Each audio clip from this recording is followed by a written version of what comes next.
Good afternoon. My name is Alan, and today I am facilitating the second of 5 sessions of my game of Dark Age monster hunting, a PBTA game called Eotenweard. It's set in the Dark Ages, as I say, about 200 years after the Romans left Britain.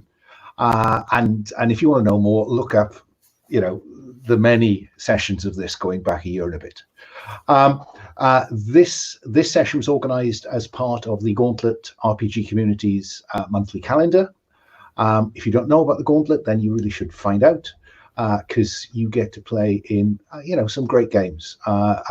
They tend towards the OSR narrative story indie press games, but not always. So I think we have Star Trek Adventures running at the moment in one or two incarnations, for instance. We also have podcasts and a monthly zine, and were you to subscribe to our Patreon, then you have priority access to games like these, if nothing else, as well as those bonuses.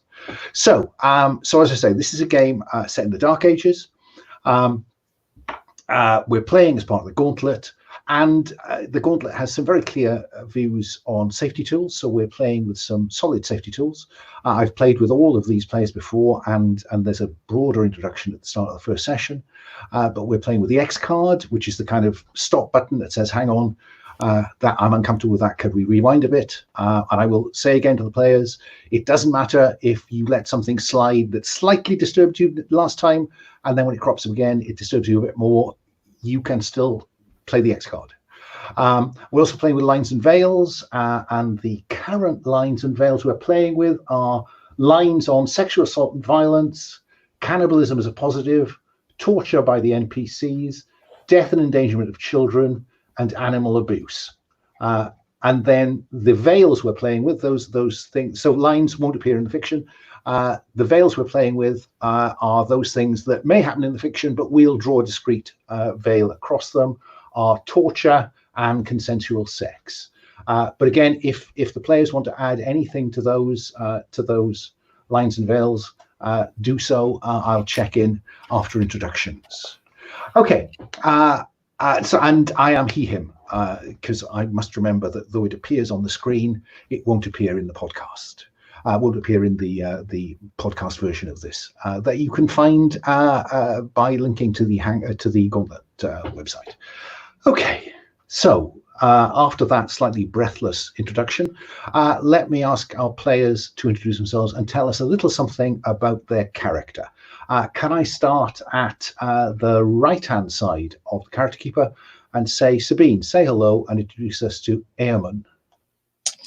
Hi, my name is Sabine. I use any pronouns. I am playing today and have been playing for a while. Iamon, the son of Uther, the monster hunter. He has killed various beasties in the course of this series, some on-screen, at least one off-screen. Yeah, and also he married a princess, which might not have been the best idea, considering that he might still have feelings for somebody else, but who knows?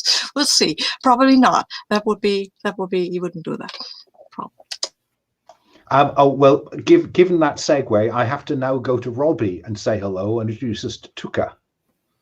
Okay, my name is am I muted? Sorry, I misled you by saying I go, but I couldn't ignore the segue, Robbie. I'm sorry. Okay, I'll go back to Laura. No. Relax. This is fine. My name's Robbie. I use he, him pronouns, and I am playing Tuca, who uses she, her pronouns.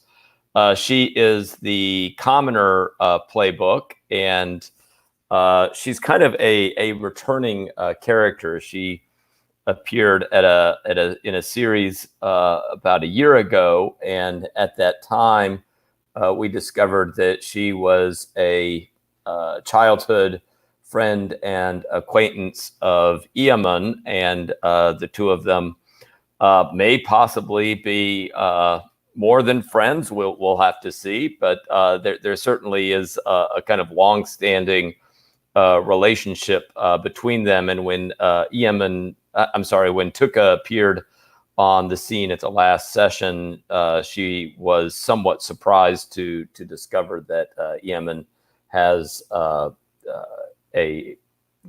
married this princess. Tuca is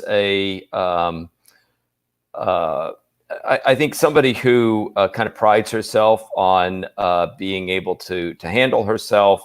She is also, I should mention, accompanied by her loyal mule, Banus, who comes with her. Thank you very much. Moving on then, I'll go back to the order I planned so as not to confuse anybody else. Laura, say hello and tell us something about Modthryth the Loon.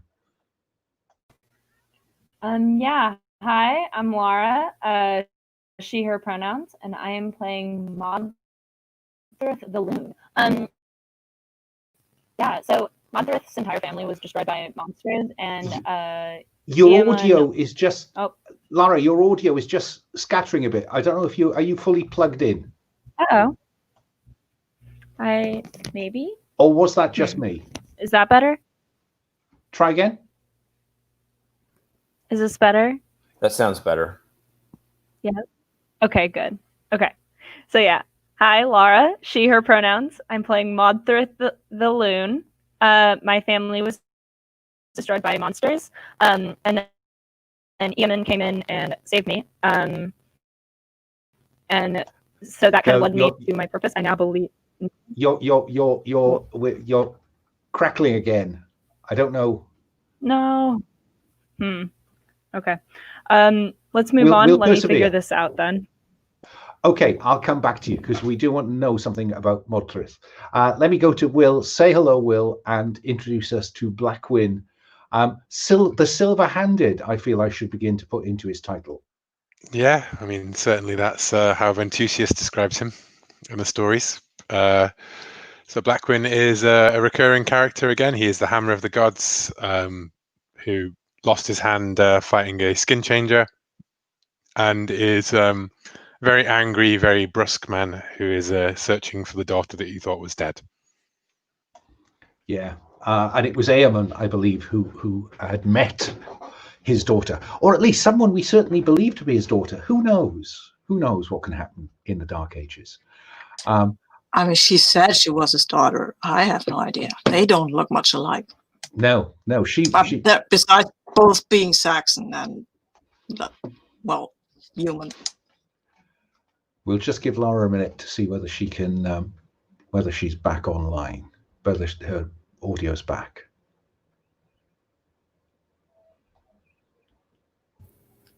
Hello. That sounds much better. Shall we try that? Yay! Laura, okay, say hello try this. And introduce us to Modthryth. All right. Hi, I'm Laura. I'm playing Modthryth the Loon. Her family was killed by a bunch of monsters. Eamon came in and saved her, and but she has never been quite the same ever since. She now hears these voices in her head, and they tend to. She thinks that they are. When she hears the voices, she tends to think that they're in her best interest, but they don't. They tend to get her in trouble most of the time, but she doesn't think that. So, trouble is in the eye of the beholder, I always think. Okay, so we finished last session. In last session, our adventuring party decided that they would seek out a treacherous fae, no more than that was said, who has stolen something from the trolls of the mountains. And that's important because the princess that Eamon is married to is part of a royal family that has been driven from its lands by the expansion of the kingdom of Northumbria. And so they are living, it appears, or they've now discovered, on lands claimed by the mountain trolls. And the trolls are prepared to let them stay there, but only if this amulet necklace, I think we described it both ways, and only if that is returned to the troll queen. And for better or worse, these four have decided to try to recover it. So they've They've been told only that it lies to the northeast, this treacherous Fae. And so we finished last session with them in some fairly dense woodland. And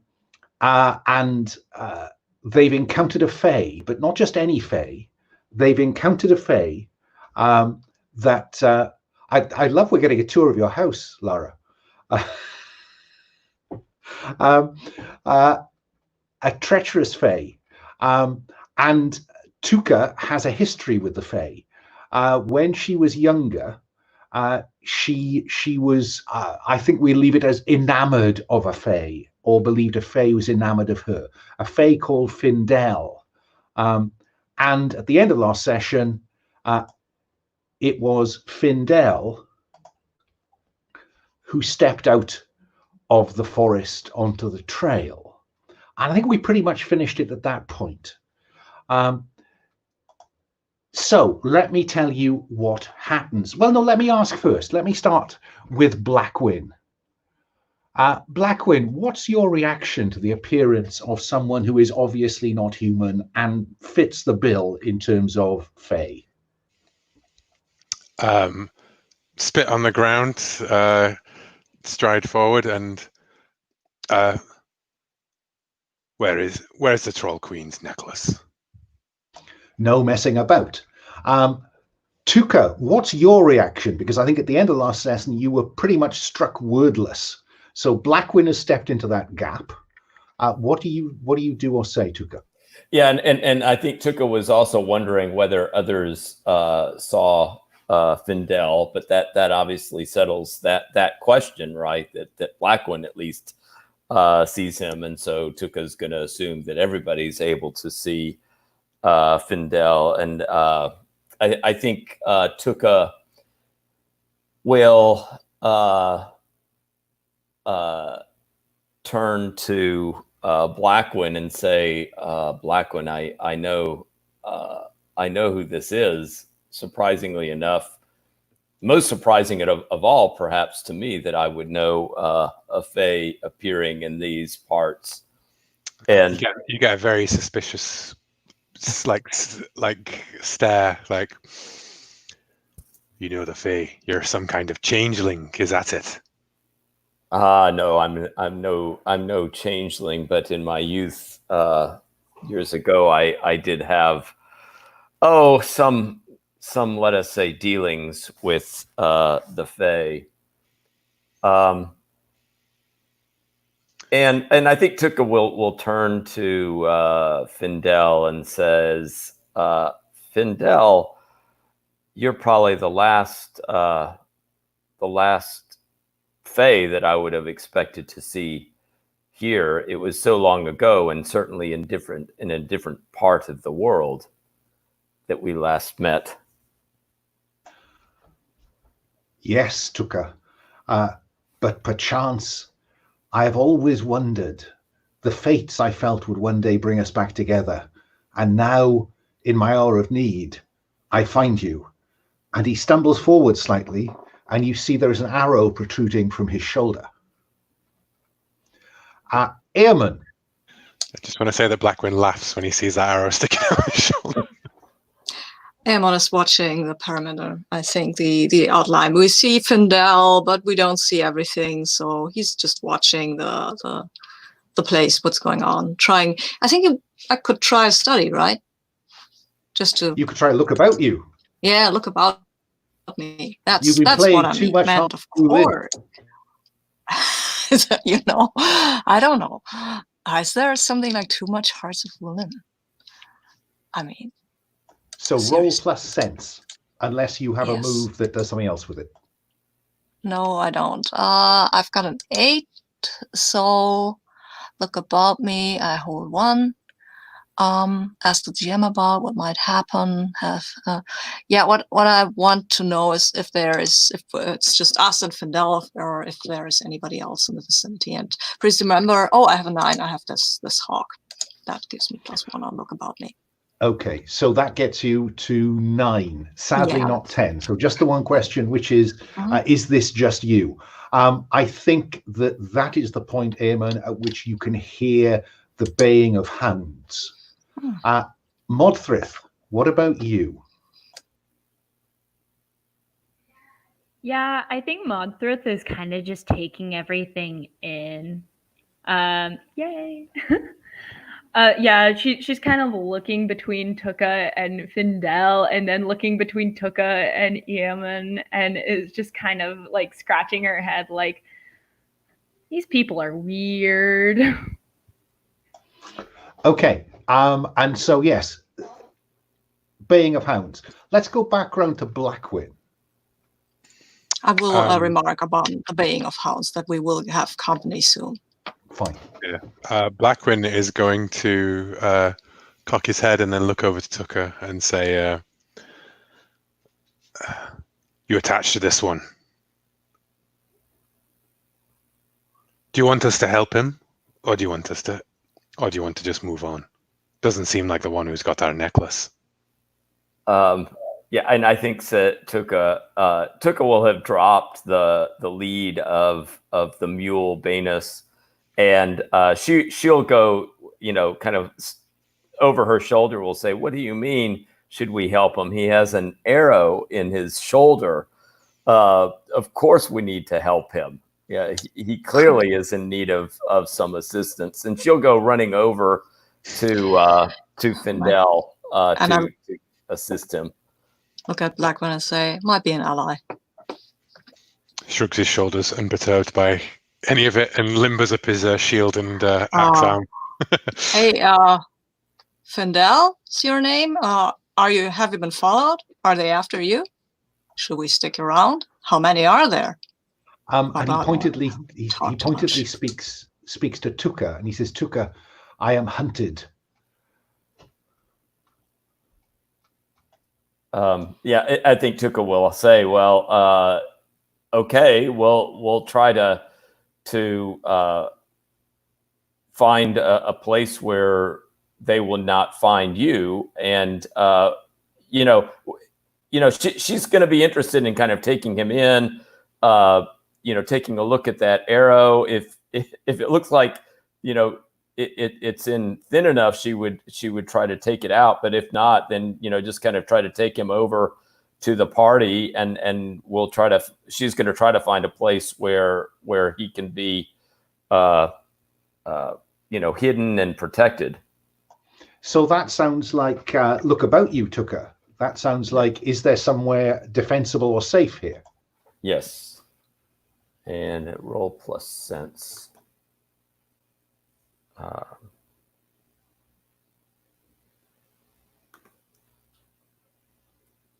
All right, so 2d6.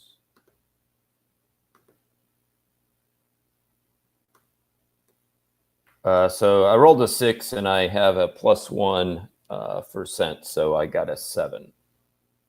Okay, so you get to ask me one question about the locational situation, someone or something in the scene, or what might have happened here, or you can choose to add a detail to the scene that enriches the fiction, or you can ask me to do so.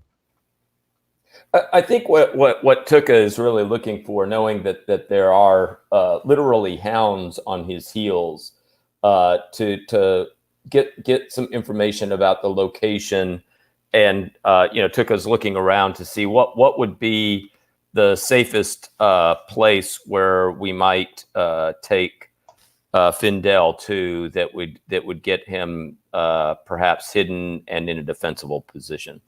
Well, you can choose to add a detail to the scene, so you tell me.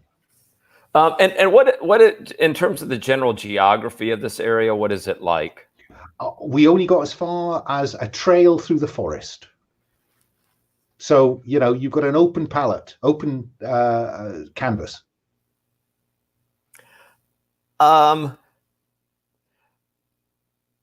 I think off to the side, there's a gradual rise in the land with some large, very large boulders and rocks that are in there. Perhaps even a cave, maybe. But if not, at least we could get in among the rocks to be hidden, and it would also give us a more kind of defensible place to be.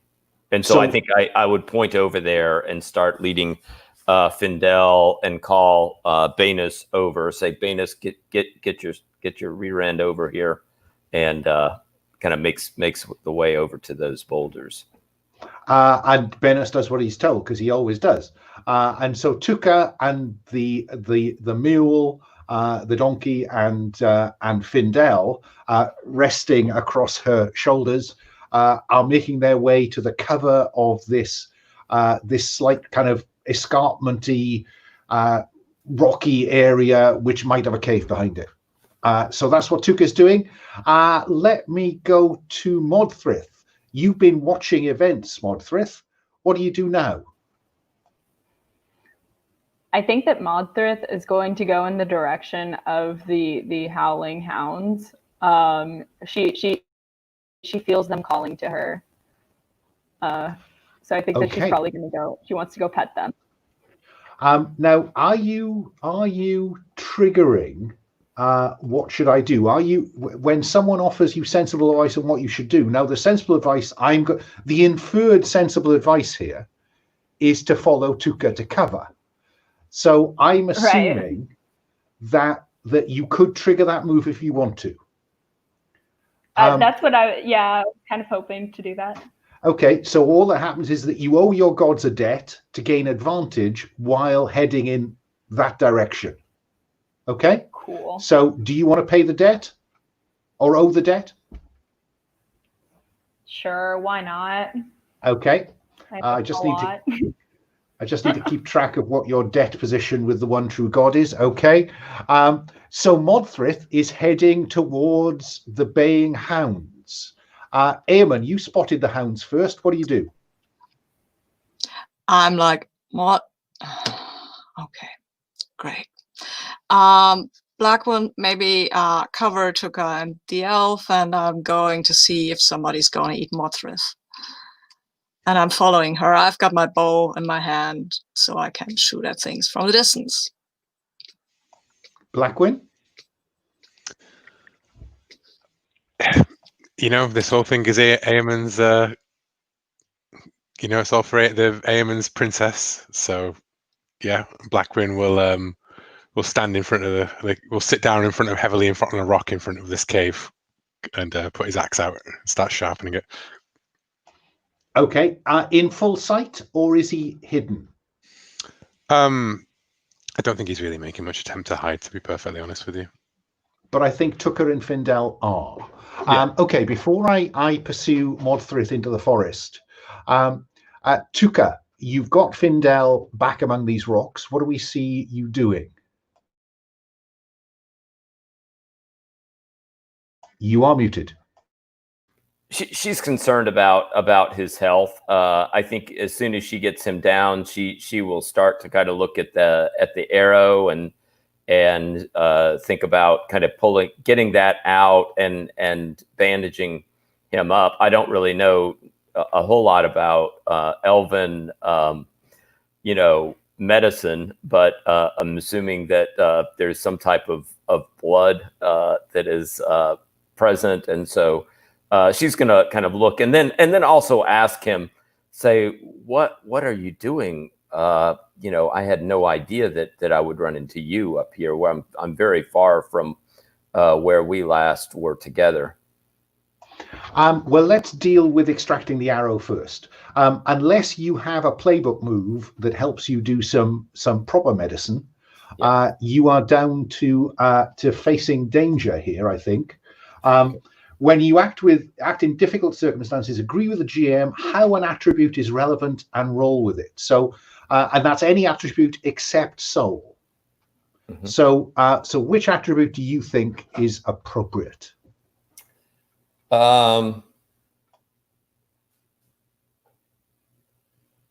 It's not going to be savage, I don't think. But so not a short, sharp yank. I think it would probably be like sense. I mean, I think I would be giving it a kind of careful look to try to see what I feel like is the best. I may not have taken care of elves before, but I've certainly dealt with injuries. But I think it would be kind of that kind of sense of what the best way is to kind of get this removed and to to bandage him up. That works for me. So we probably see you working away with your knife just to tease out any barbs, and then let's see how that goes then. Okay.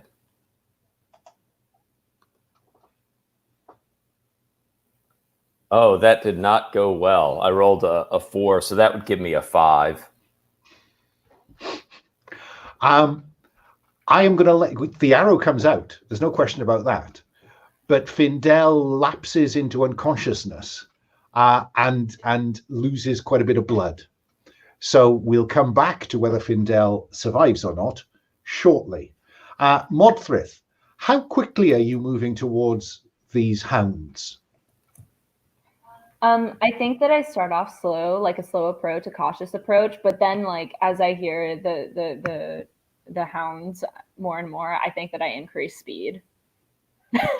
And so what I want to imagine is Modthryth is now running through this forest towards the baying hounds. Eamon, do you break into a run to keep up, or are you still taking a subtle approach? I'm trying to do a mix, right? I'm trying to. I mean, she must be noisy when she runs or skips or yelps or whatever, and I will try to hang back a bit. I mean, I've got a bow, so I don't need to be next to her precisely, but I will try to keep up and not lose sight of her. Okay, I don't think there's any chance you lose sight of her because, yeah, she is making a lot of noise while she runs. I suppose the test is whether you will be seen pursuing her or not. So is your intention to not be seen pursuing her? I would prefer it. If I have to choose losing a line of sight on her or being seen myself, I would prefer to not lose sight of her and be seen. But I don't think there's any chance you're going to lose her. If I can do both. No, I mean the line of sight that I have a shot at if anything comes up to attack her. Okay, so if she runs into difficulties, I think I'm probably thinking you're gonna face danger with something in order to be in the right place at the right time. Does that seem fair? I'm good at facing danger. Okay. Blacwin, what do you do when you hear the approach of people from a different direction? I stretch out the knots in my neck and I go forward into the path to intercept them. And I will just stand clearly out in the open, shield and axe in hand.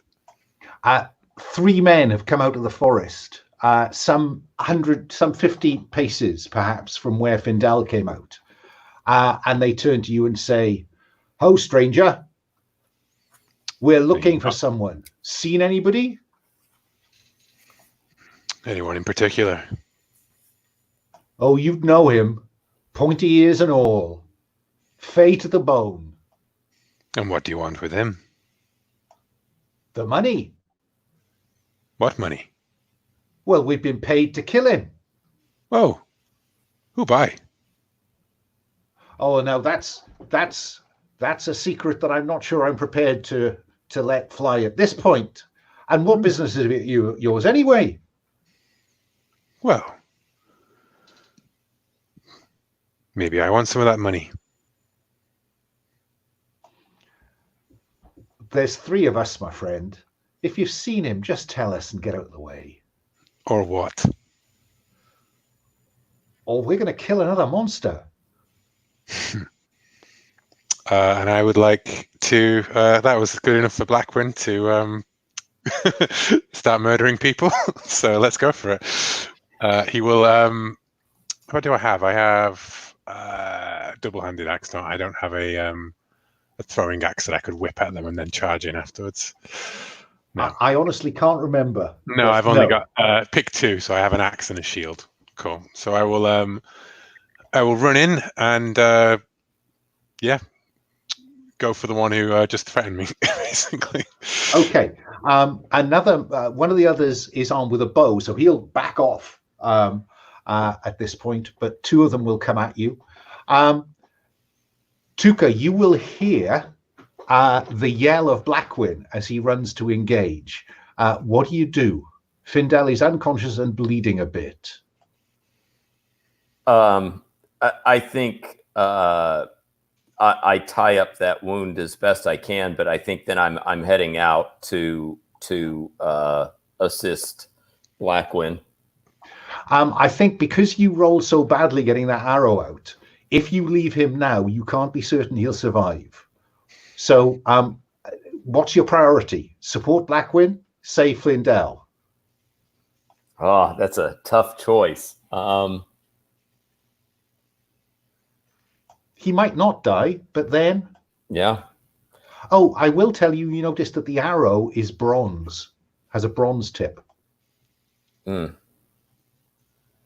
Well, given that, and I've got the arrow out, I think, I think I'm going to have to leave Findel at least momentarily to assist Blackwin. So I'll come running out behind Blackwin to see if he needs any.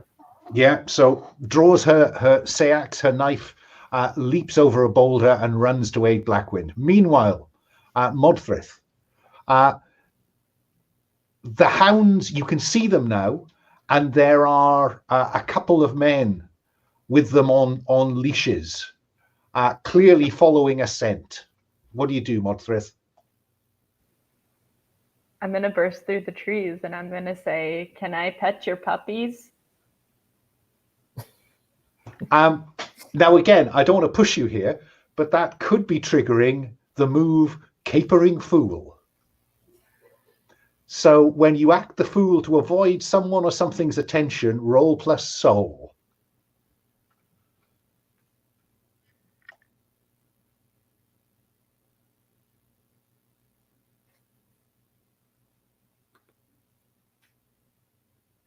And then did I get a +1 for that, the previous move? You did. +1 on, you roll with advantage, which means you roll 3d6, take the top two. That is very exciting. All right. Last time you did this, you rolled 3 3s, I think. But this time I rolled a 6, a 5, and a 4. Huh. So you'll settle for the 11 + 1, I suppose, would you? Yeah, I think I would. So that's 12. So that's a fine success. On 10 plus, you're regarded as inconsequential and harmless. And so I think one of them will say to you, "Girl, get out of the way. You can meet the dogs later," and they'll carry on following, ignoring you, allowing you to trail along behind them if you choose to. Yeah, no, because you are inconsequential and harmless. Yeah, I think that she's gonna follow them and be like, I just want to pet one, just real quick. They look so nice. I love them. Eamon, you will hear her saying that as the two dogs, the two hounds, the two men, and Modthryth following along, skipping along behind, talking about how much she likes dogs. When they come into view, what do you do? Oh, man. I mean, I don't want to melt into the forest. I don't know if that's my... Oh, maybe it's my thing. I mean, not being noticed might be an advantage. I'll try to avoid notice for now. But as I said, I'd rather be noticed and not lose sight of Modthryth. Well, I mean... feel responsible for her for whatever reason. Just to give you a feel, I've added end of session experience to the last time you played, I think, and addressing a challenge with cleverness is one of the keys to success. So so that sounds more like remain hidden than not. Yeah, that's pretty I like being I have a position of advantage right now, and talking to these people would probably give it away, so I'll stay hidden. Okay, and so I've done it wrong, so. Where just tell me, do we see you behind a tree? What are we seeing? Yeah, I think I'll just melt into the forest. I mean, I've lived in the wilderness for a while, so I guess I'm pretty good at woodscraft. Yeah, living at court is not proving to have taken the edge off you. Yeah, that's maybe the court that the court's fault. No, I mean, I've lived at what was the name of the other settlement? Verveer. And no, the one before Sinham, right? Sinham. That's where I lived well, but well. Those were the days. Okay, Blackwin. you wade into their leader and another. Roll to fight, I think. Yeah, that seems the appropriate one, doesn't it?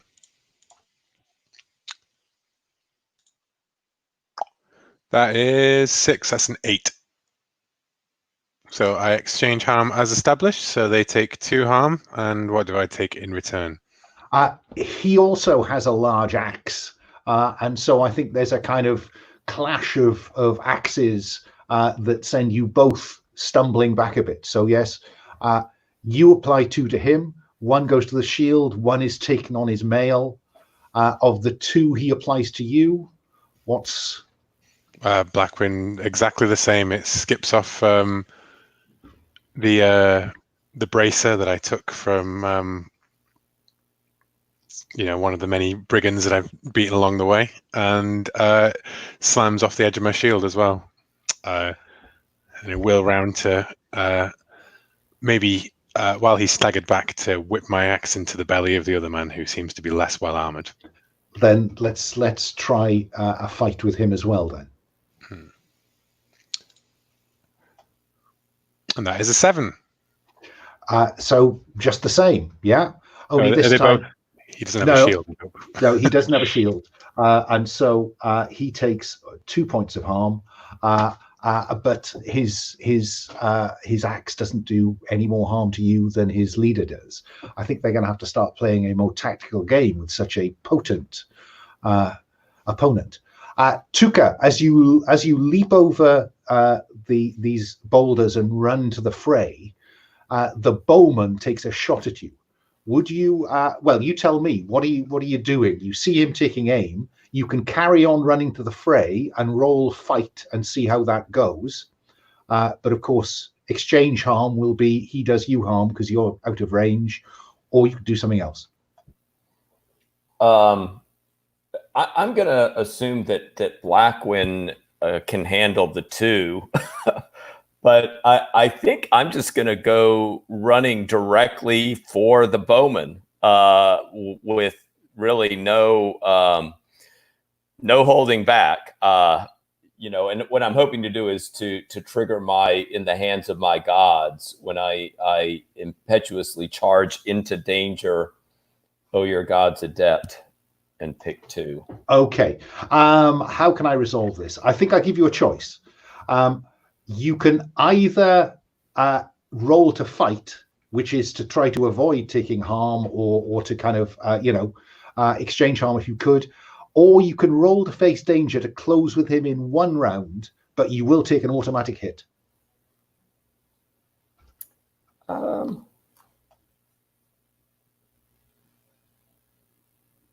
I will.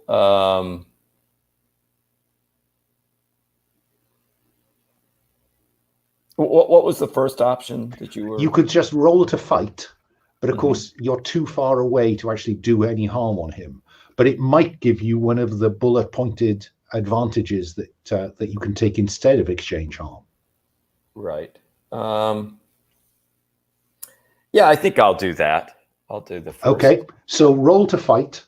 And let's see what you can manage, which is plus savage. Yeah, which is not good for me. That's oh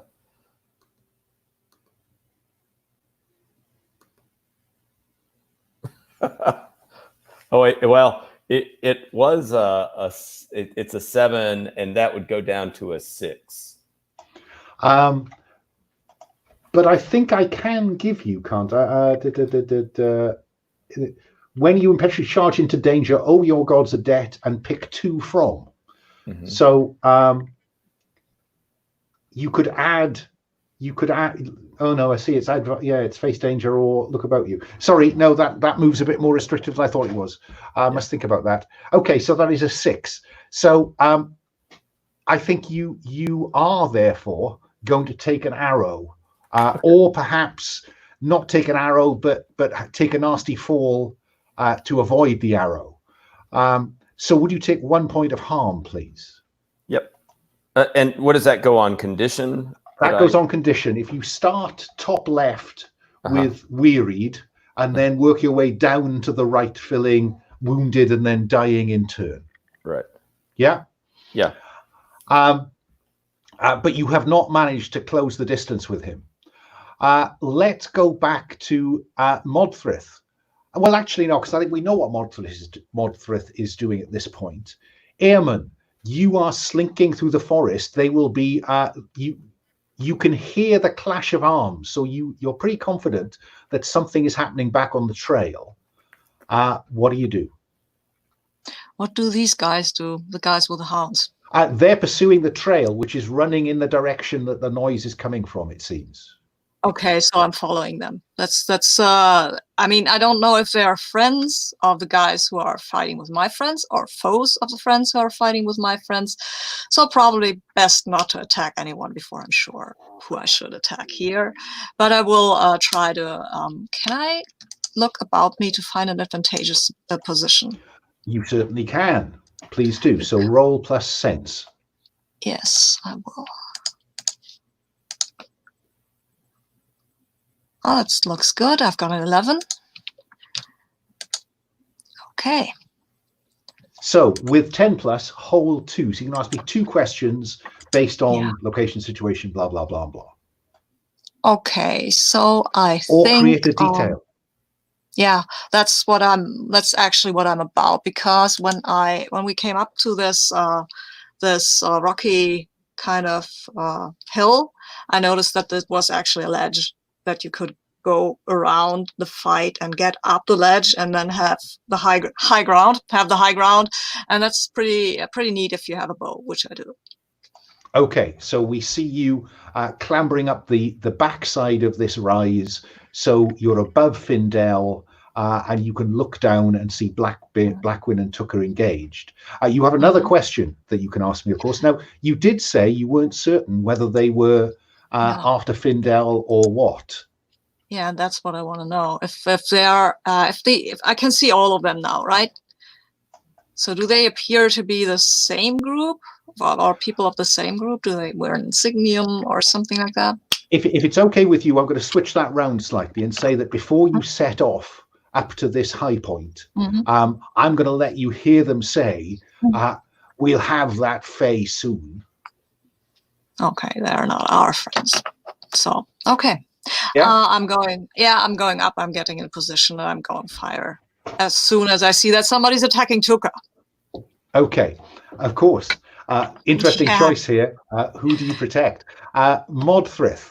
I mean, nobody's attacking Modthryth, right? No, not at this point, because I think that you know she's okay for the minute. I think because their view of her is that she's just inconsequential. You've gone round. You're now looking back, and they and Modthryth are now coming towards this bit of trail. So Modthryth, you're still behind, tripping along.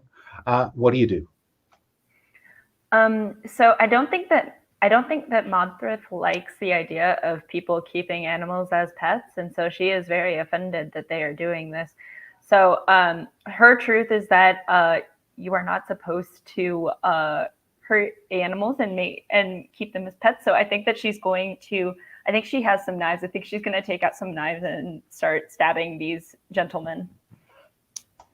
I'm going to give you advantage on your first roll to fight, because I think that they are not expecting that from you at all, unless you have a move that does something else with that. I don't think you do you?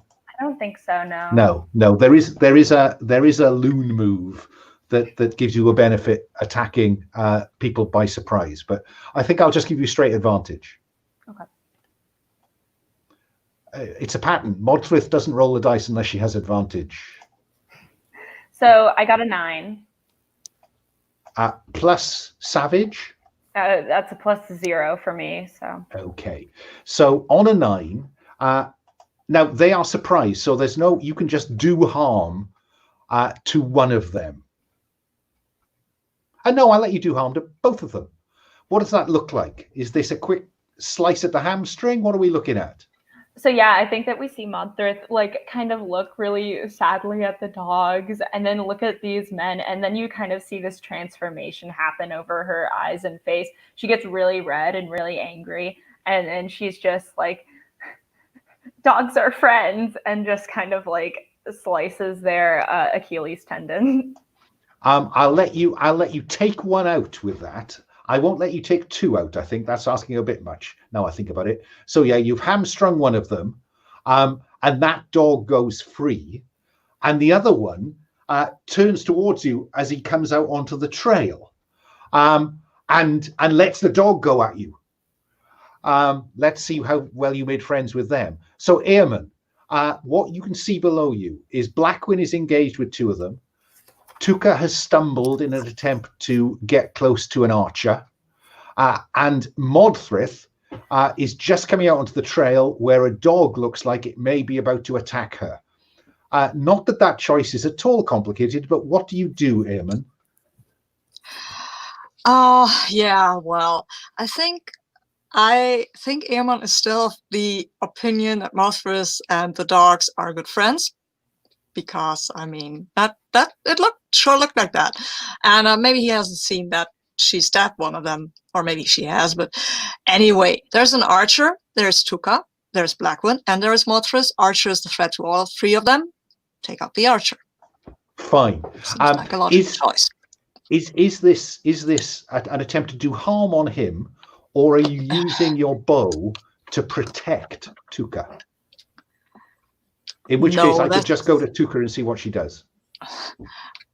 I think I might want to take him out, because as I kind of like Blacwin, okay? I don't want the archer to shoot Blacwin. I don't want the archer to shoot Tuca. I don't want him to shoot Modthryth. I maybe don't even want him to shoot me. Okay, so this is roll to fight at distance. And at this point, he doesn't know you're there, so there is no sense of exchange harm. You will just do harm.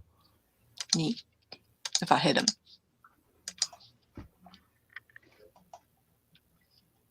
Okay. I've got an 7. I've got an 8. Yeah, I've got an 8. That's fine. Okay. It's not great, but it's an 8. It rhymes.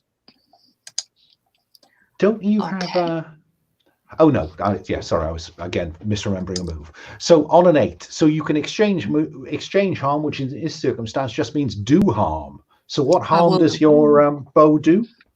I have no idea. It'll be down the bottom, I hope.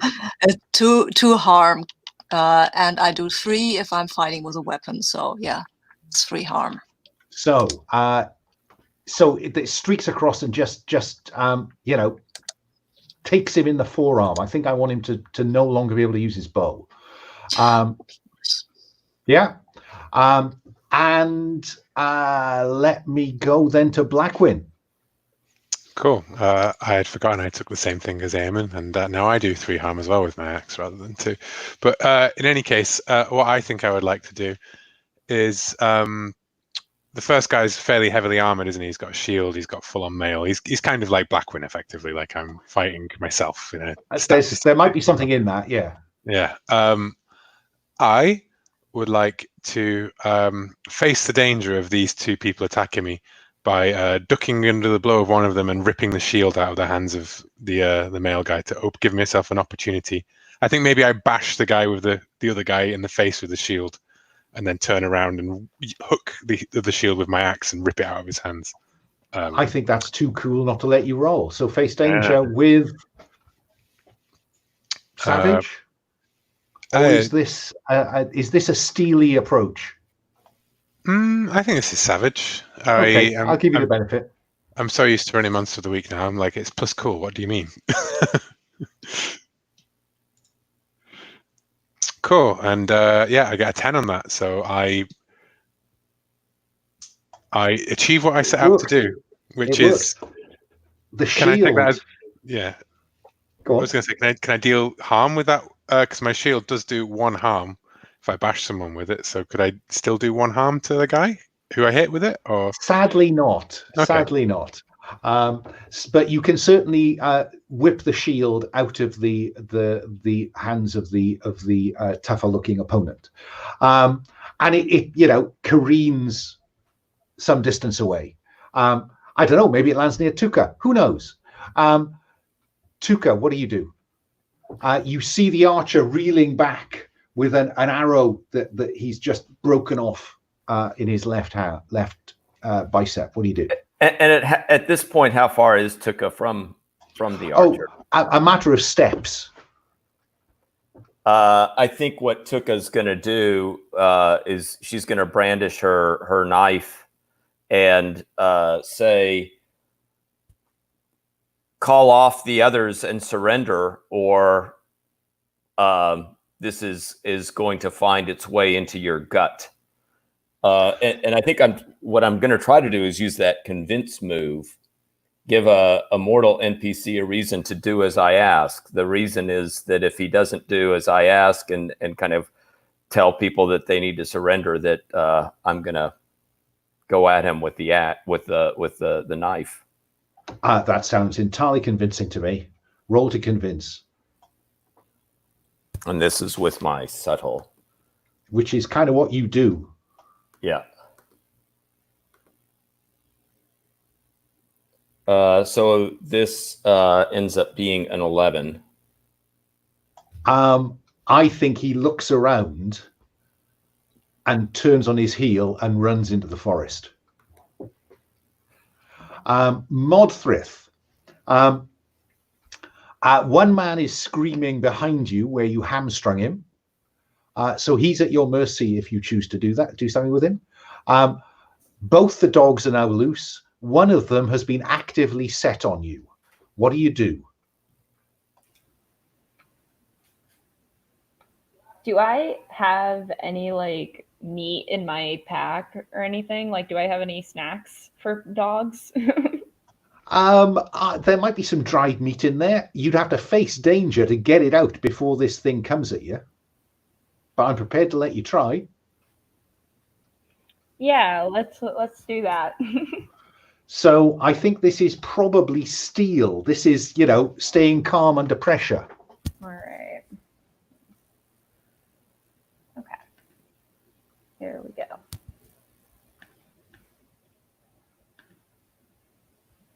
Just the 2 dice this time, I'm afraid. Yeah. I got an 11 plus 1, so 12. My goodness me. So face danger on 10 plus, it goes perfectly. But on 12 plus, say how you impressed those watching, and the GM may offer you a relevant effect from fight. Now, if you look at the bullet points under fight, there is something down there called force your foe to where you want them. And I'm prepared to let you have that. So what do you want these dogs to do? I want them to come to me in a circle and start licking my face. And that is what they do. Their handler is a bit horrified, but I think he's just going to leap at you himself unless somebody else does something. So, Eamon, let me come back around to back around to you. Oh, yeah, I'm going to do something. I mean, I had all confidence in Modthryth to handle the dog, but this guy, no, he is not going to harm her. I think not. I'm probably not close enough that I can do something personally, but I think I can shoot some arrows at him, or one at least. You certainly can. To dissuade him. What I really want to do is, I mean, Modthryth still probably looks pretty harmless despite the damage that she's done. What I want to do here is I want him to come at me and not at her, because I'm clearly more dangerous. Okay, so there's a fight option. Draw all danger or foes to you. Mm-hmm. Yeah. So I think that would be applicable. So that's what I'm going. Yeah, that's what I'm going for. Okay, cool. So I'm doing fight again. Yeah, but that looks good. That's an 11. So.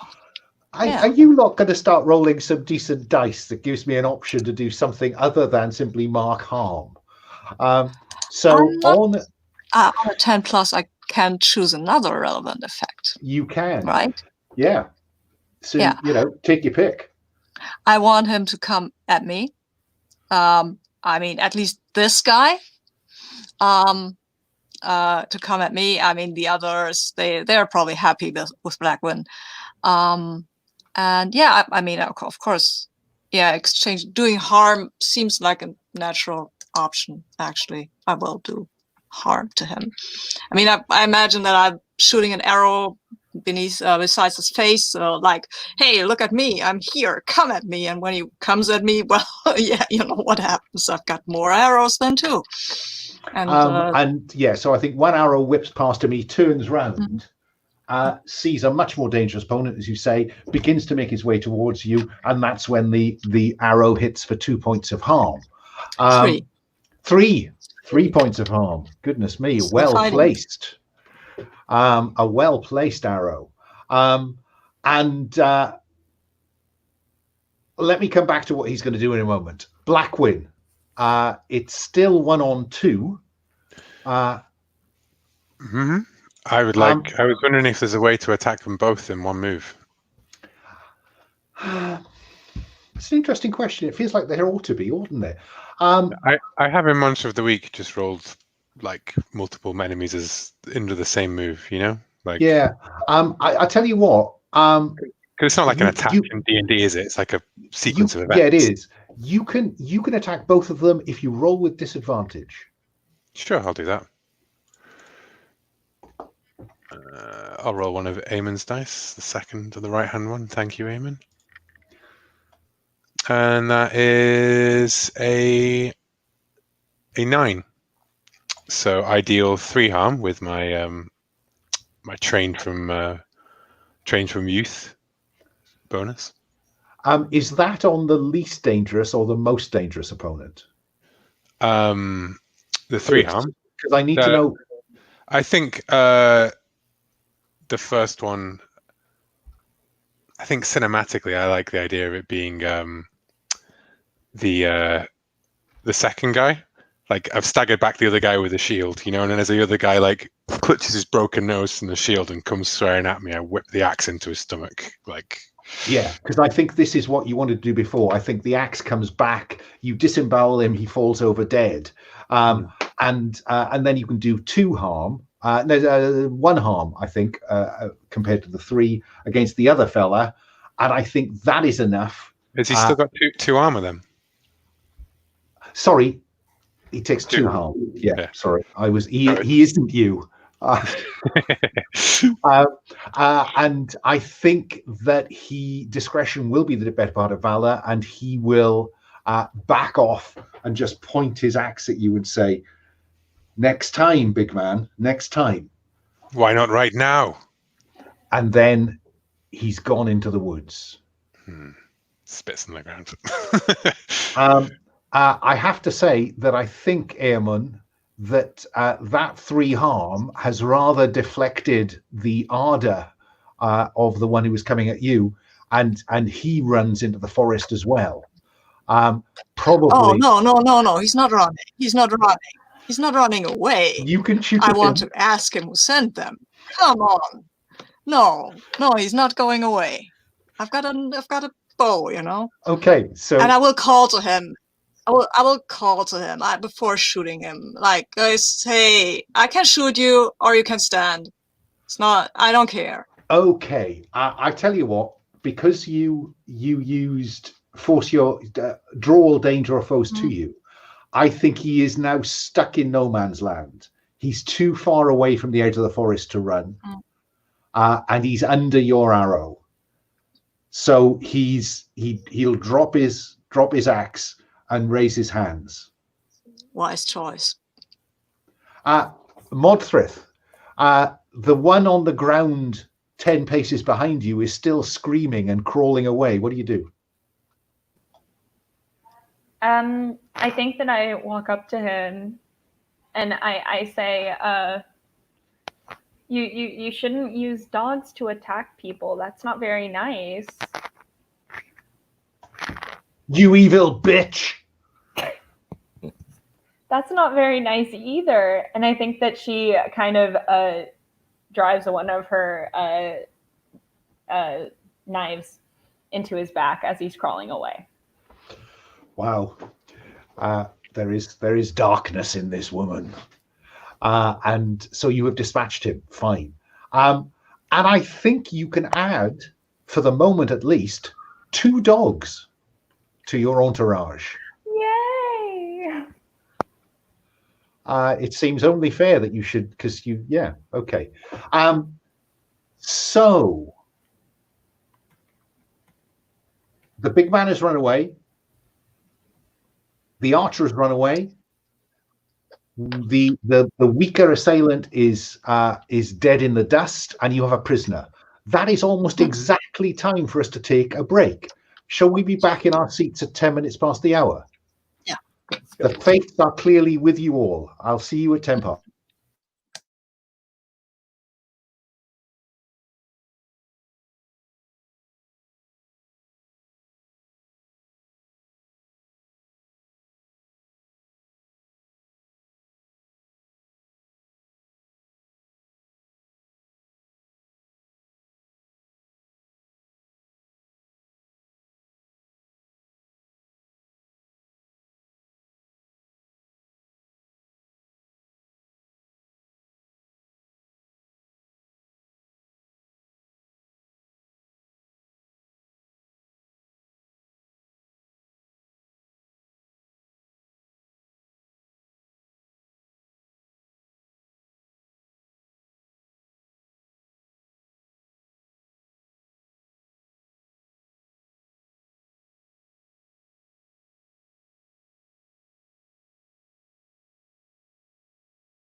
Oh.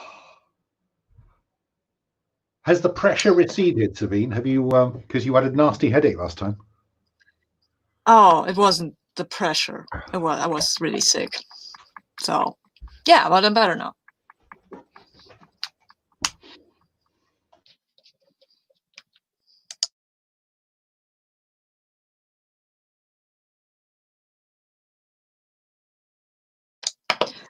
Well, I want to get in a game with you where I play the guy who hits everything.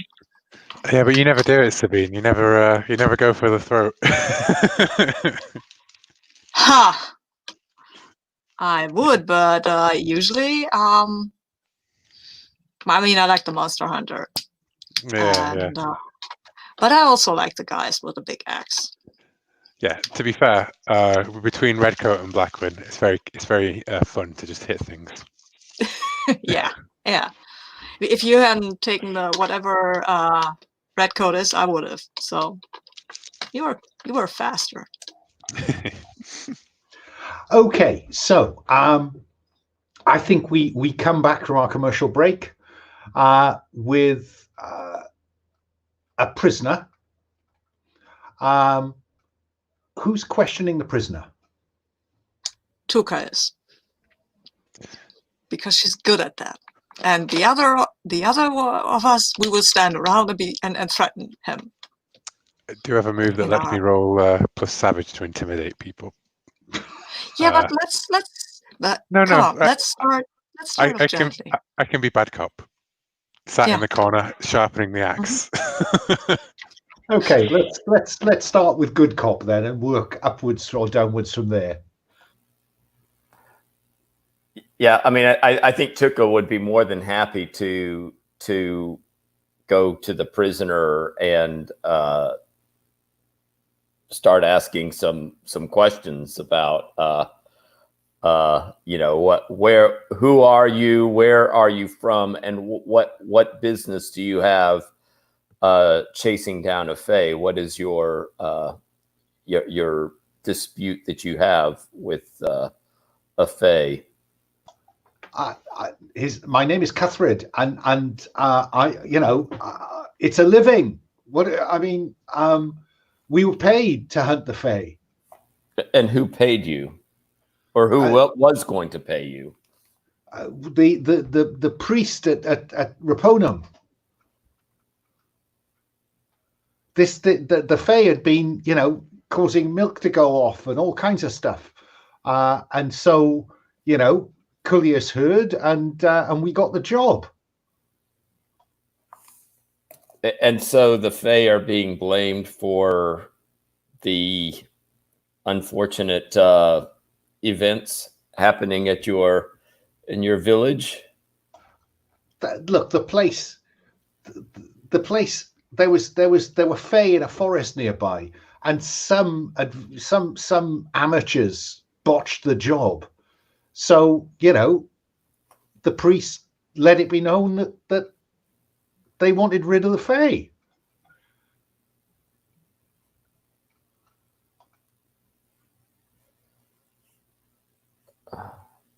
I think Tuca looks around at her companions and says, so it just seems like they were having trouble, and they decided that the fae would be the ones to take the blame, and off they went. Yeah, like the fae would never do something like that, right? Can I just clarify? I'm pretty confident that Blackwin, Tuca, and Eamon are with the prisoner, but one can never be too certain where Modthryth is. So can I just ask where Modthryth is? Right now, I think Modthryth is petting her dogs, and isn't really is a little preoccupied. Did I freeze? That's okay. That's okay. I'm desperately trying to think whether they have any mechanical effect, but we'll come to that at some later point. Okay, I just wanted to be clear where Modthryth was, because you can never tell, frankly. So there was a conversation. Okay, well, now we know. Yeah. And we know where Morphe might be found, so. Yeah, I think Tuca at this point will say, well, maybe you can see if you can get anything else out of him, but I think I need to check on Findel to see if he's okay.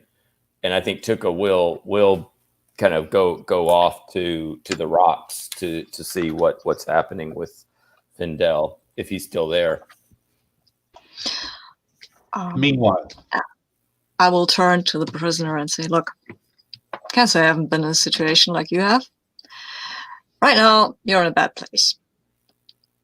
But, you could just leave, go somewhere else, live a quiet life, or not, I don't care. But if you cross our path again, see this guy, this Saxon, with his axe? He'll be very happy to continue this conversation. If you get my drift. He'll be short. You have my word, and I think I'm prepared to have him owe Blacwin and Eamon a debt of honor. He's Cuthred the Monster Hunter. You never know your luck. You might come across him again at some point. And Tuca, Findel is still there and still unconscious, but he is alive. What do you do? Well, I think the first thing that crosses her mind would be to tend to his wound that I was going to be tending to, but until these other people showed up. So I think I start to do that, and then I will see if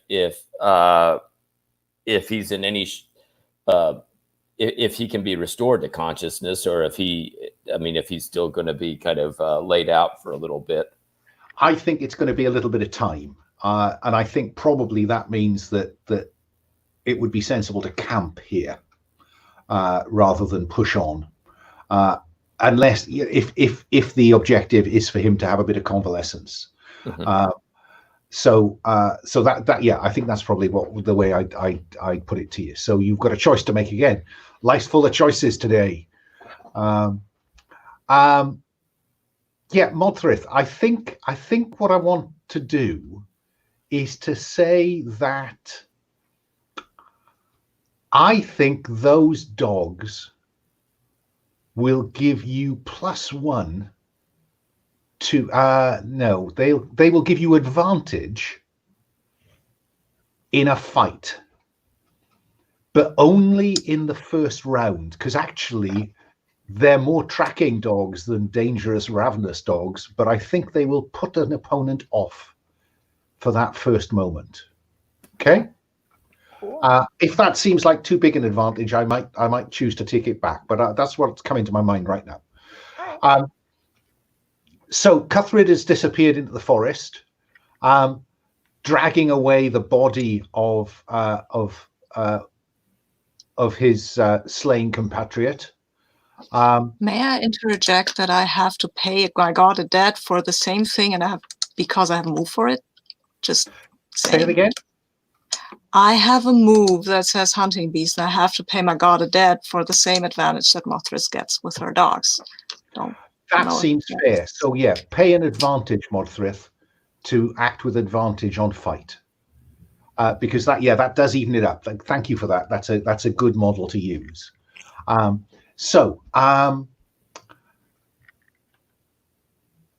Tuca's suggestion, I think, is going to be that you need to camp here to give Findel a chance to recover.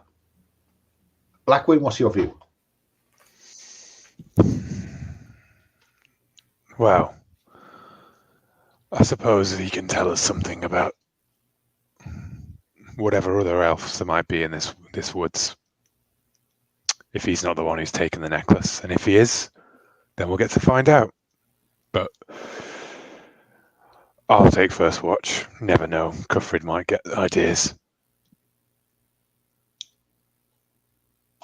Does anyone want to have any interaction around the campfire? Or are you content to cut? I think the only thing I would say is that Blackwin will nod to Tuca that handles yourself well in the fight, and then walk off, to take his watch, basically, like a gruff nod of admiration to someone who's not a warrior. And I think Tuca would nod, but say, I may not look like a warrior, but I have seen fighting before, and so it's not totally a new experience for me. Yeah, I remember Danum. That was quite a battle. Remember Danum. That is. And I want to ask Modthryth about our dogs, because they're staying with us, right? These dogs. What are their names? She pats them on the head. Well, this one's Bark, and this one's Bite. Oh, they're very nice. Yeah, they look like quite puppies, I guess. You have a way with animals. No, I think that it's more they have a way with me. And she kind of looks lovingly at both of them. Well, just don't sick them at us, right? Well, just don't do anything to upset them. I have no power over who they attack. But okay. Okay. Then, Modthryth, what do you dream of that night? I think that Modthryth actually has a nightmare about the man that she kind of cold-heartedly killed that day. And I think that she's talking to herself in her sleep. And she's just like really stuck on that. And then I think that she sees like monsters pouring out of this guy's wound, and then sees her hands and they're kind of turning black and kind of gnarly. And in your dream, a voice says, "Child, you could make things right. You took a man's life dishonorably. You could make things right if you killed the Fae." Does this voice sound like my usual voices, or is this a different voice?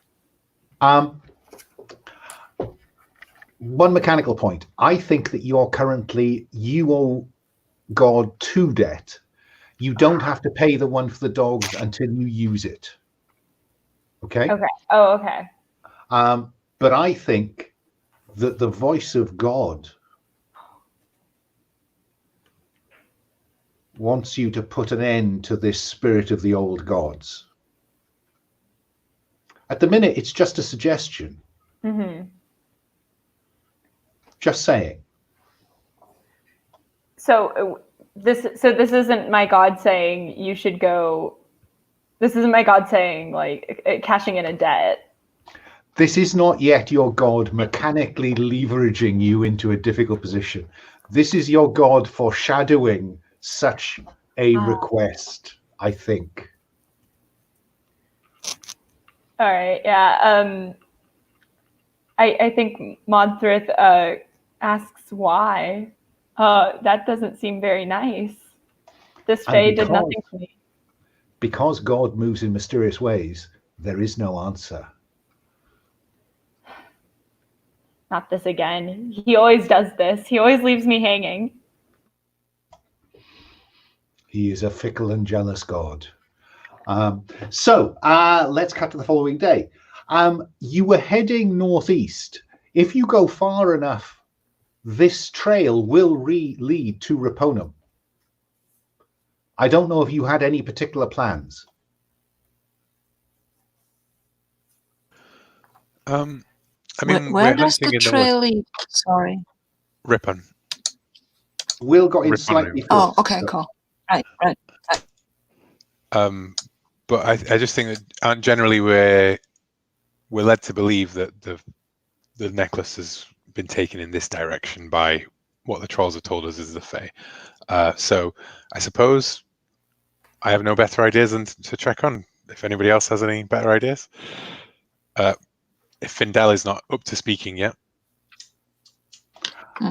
I think Findel is conscious, but I think he's probably across the back of Bennis the mule. Well, maybe Tuca could try and ask about the necklace, the trolls, like the fate, the mysterious side of the world as we trek towards further on our journey. Okay. So let's have Findel recover consciousness later that morning, and so we see you trekking across some barren moorland towards Rapunum. And Findel is now up and while leaning on Bennis, is conscious and able to talk to you, Tuca. Oh, by the way, Tuca, what did you do with the arrow you removed? I think I would have kept it. I think it's probably in one of the saddlebags on Bennis that I've put the arrow. Fine. You might want to just make a note somewhere that you have a bronze-tipped arrow, because they're not common. So yeah, what do we see then in this conversation? I kind of imagine Iamon or Blacwin at the front or back of the group, Modthryth and her dogs playing as they make their way along, and you leading the mule beside Findel. Talk to him, Tuca. Yeah, I think Tuca says, Findel, I'm relieved. I mean, first you surprise me, then you have me concerned, then you have me getting into a fight and not knowing whether you were going to survive your wound, and now here we are, and you obviously have many enemies in this part of the woods. What are you doing in this place? Tuca, he reaches for your hand and he says, Tuca, I owe you a debt. That is a mechanical debt that Findel now owes you. How does the touch of a Fae feel different from the touch of another mortal? I think it feels different because it almost has the feeling of not being entirely physical at all, that there's a kind of lightness to it, where you kind of very much sense that however, whatever heft you would accord to the Fae in front of you, the touch, the weight seems so much less than what you would expect from a normal human. That's very cool. I like that, because player character Fae have a move called Seeming Human, and he does seem human, except in these tiny indications. And he says, what can I say to you, Tuca? I was simply wandering, as we do in wilderness and woodland, enjoying the world. And then I heard the baying of hounds, and the arrow, and then you. The old gods have been kind to me, bringing me to you, Tuca. Tuca laughs and says, perhaps, but I'm a kind of practical person. The odds that this is purely a coincidence is crazy to me, right? That this is just purely by chance that you came across my path. Not chance, Tuca. And he takes your hand in both his. Fate. The threads of fate. We are bound together, Tuca.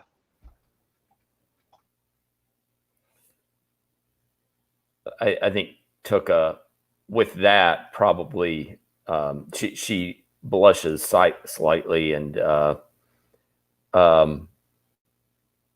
she's, I think, initially she pauses and is trying to kind of sort things out.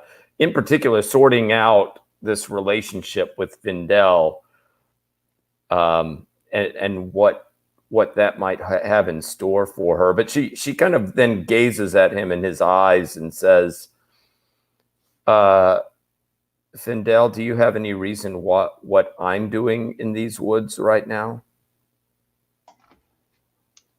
You are here to save me, Tuca.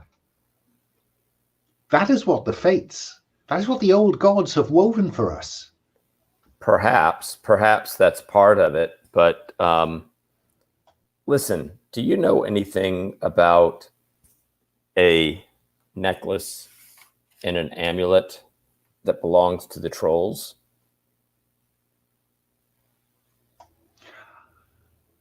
Before he answers that, can we cut to Eamon? Eamon, you're walking along because it's dramatically appropriate. You're going to be at the back of the group at this point. And ahead of you, you see this quite intense conversation going on between Tuca and Findel, and him gripping her hands, smiling clearly. I'm going to scout ahead.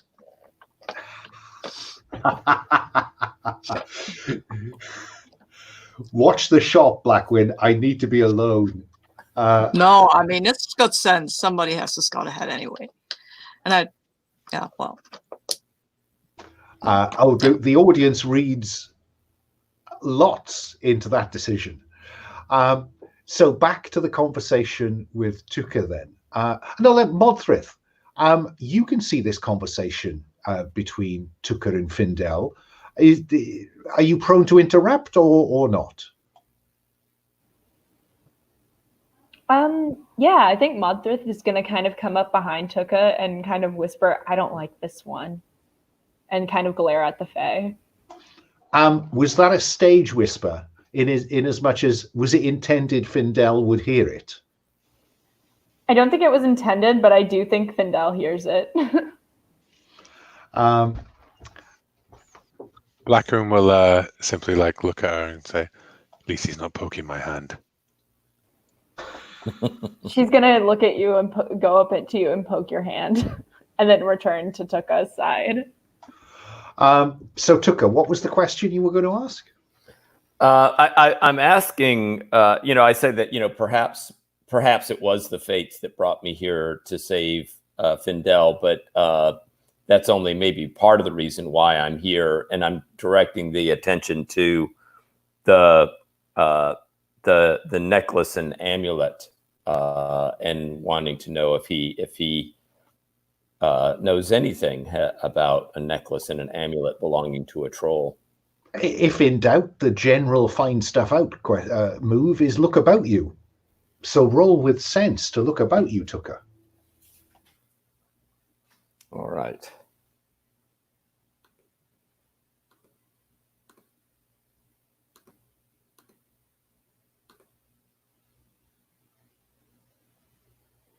So it looks like a 9, which would become a 10. So on a 10, you can ask me two questions, in this case, perhaps about someone or something in the scene. Well, I guess, first of all, when I drop that question, I look very carefully at Findel, and I know Findel, and I kind of know when he's trying to hide something or when he's surprised by something. So I'm looking very carefully at his reaction when I ask that question as to whether he betrays that he actually does know something about this amulet. Yes, he certainly doesn't say anything, but the look on his face suggests that, yes, he does know something about an amulet and a necklace, or an amulet on a necklace. Okay, and I can ask a second, or get You can.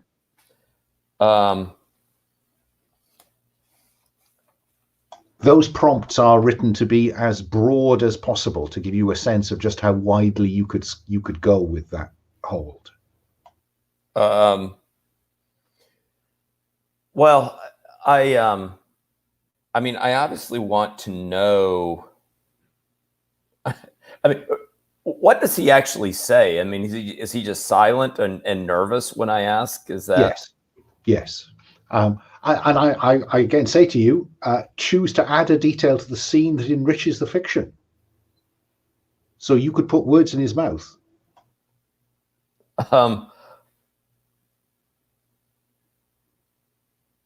Well, okay. How about this? How about I say, and where exactly? I mean, if we were searching for such a necklace, where would we go? What direction would we go?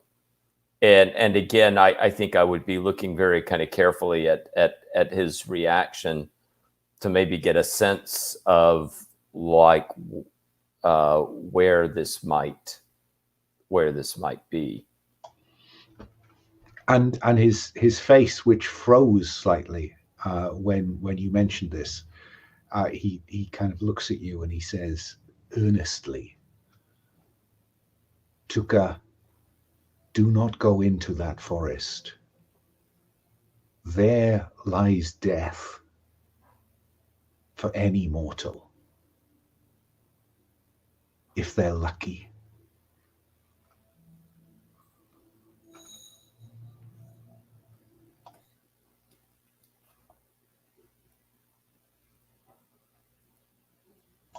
Does that?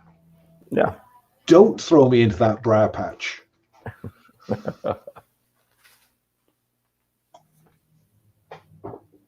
Let's cut, I think, unless somebody else wants to do something on the journey, to near Raponum.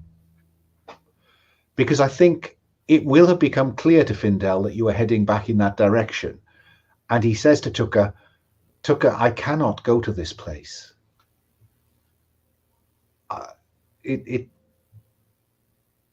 They hunted me from here.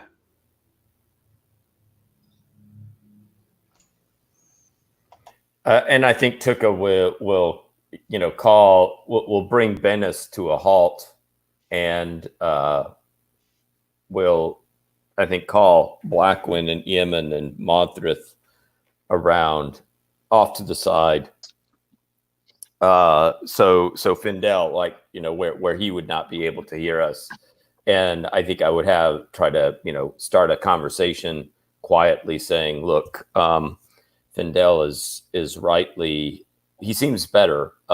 He's getting nervous the closer that we get to the village, and he obviously was hunted down by the people there and is worried about our location right now. He can go his own way. We've got business in the village. His business is his. But we should talk to the villagers about what the Fae and those beyond woods are doing. Maybe they have the necklace or the amulet or whatever we're looking for.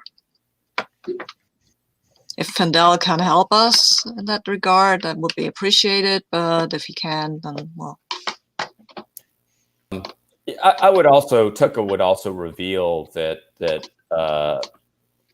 I did broach the subject of the necklace with Findel, and he didn't say much, but his reaction gave me a sense that he knew about it, and he was definitely warning me against going deep into the woods. He seemed to kind of imply that the necklace was there and it was dangerous to go to the place where the necklace currently was. He knows where it is then. I don't know that he knows specifically where he is. He knows the general region. Maybe he knows who has it. Give me One second. I'm just gonna go have a word with our elf friend. You guys talk among yourselves. Siak's clenched in one hand. His Blackwin will walk back over to the elf and try and cut this Gordian knot. By doing what? By threatening him. Was pretty much clear, yeah. Yes. Now, do bear in mind that Yes. convince someone is when you give a mortal NPC a reason to do as you ask. So I can't do that with my fear me roll intimidation because that's You can't. I mean, the way to convince the supernatural is to hold a debt over their head. Oh. It just saved his life.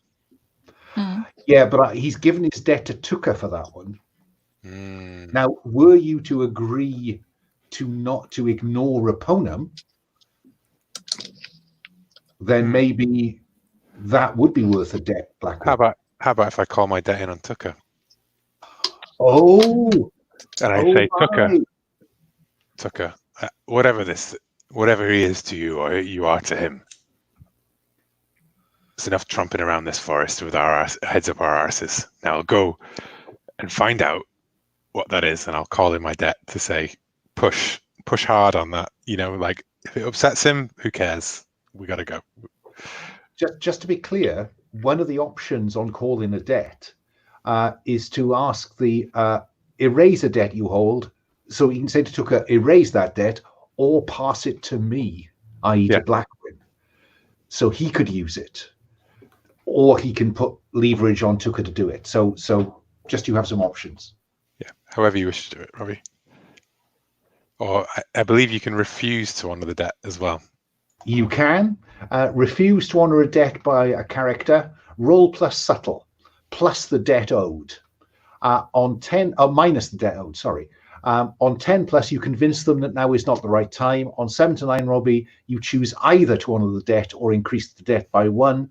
On 6 minus, you choose either to honour the debt or increase the debt by 1, or accept you are unworthy of trust and erase all the debts you currently hold on anyone or anything. I don't think Tuca wants to be heavily involved in this, but she also sees the importance of this mission that we are on. So she takes Blackwin aside. Next to Bennis, and will say, "Okay, Blackwin, if you want to push on Findel, you can push, but promise me that that it's simply not. It's going to be a push, and not some type of plunge that you would be taking." And I think she also goes into that bag that has the bronze arrow and passes that to him and says, "This might be a little leverage that you can use. But promise me that you're not going to plunge that in to him, that you're only going to use it as leverage." There'll be strong words, Tuca, but they won't be sharp ones. Fine. So, mechanically, Tuca erase the debt that involves Findel. Blackwin, make a note of the debt that Findel now owes you, and approach Findel. Yes. I would like to invoke that debt then, and say, what do you know about the necklace? None of this dancing around and threads of fate and any of that nonsense. Just tell me, where's the necklace? Who's got it? And how do I kill them? And how do you make it clear that you are doing this with Tuca's authority? I sit down. I think I'm stood. He's maybe sat across a log kind of thing, in reclining sort of pose, recovering the fainting damsel, and Blackwin sits down on a rock nearby, and he's going picking his nails with the arrow, the bronze arrow, basically. And I think Findel looks across this patch of moorland where you stop to Tuca, as if imploringly, really? So it's clear to him that you are doing this with Tuca's authority. And so his options are, I think he'll accept the cashing in of the debt. And so you erase the debt you owe, and he says, if you get her killed, Saxon, I will come for you. She gets herself wherever she wants to get herself, my friend. But you're welcome to try, no matter what. But she who holds the necklace you talk of is in the forest, and it is she who brings these things to pass in Reponum, not me. Well, maybe if we take her out, we'll be doing you a favor as well, then.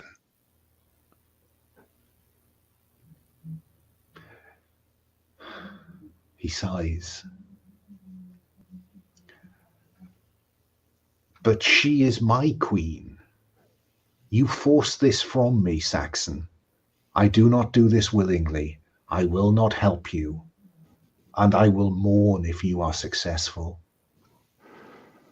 I think that's a dramatic and offending, but I think Blackwin will come back to the group just muttering under his breath, fucking royalty everywhere I fucking turn. Queen's this, queen of the mountain, princess in the hill, King Beta.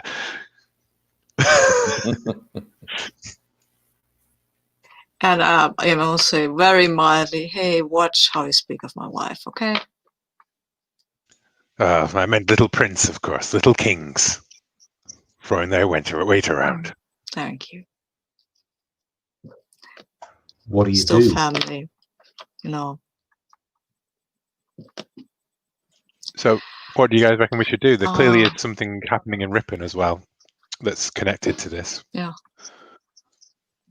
Let's go there. Ask quite a few pointed questions. But since we're at the pointed, the arrow, can I have it? I'll look over at Tuca.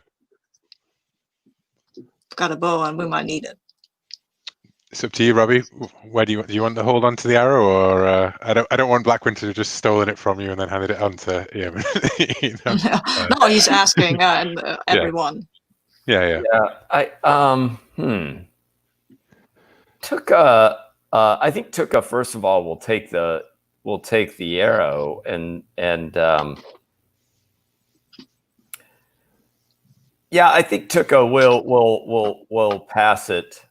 We'll pass it to Iamon, but say, look, Iamon, first of all, we only have one of these arrows, so and these are very rare to come by, so let's not waste it. Let's, as long as we only have this one, only use this when we know that it is going to take us to our objective. You're confusing me with Blackwin, I think. I don't have a bow. And I put the arrow away, and I'm still salty about the whole Findel thing.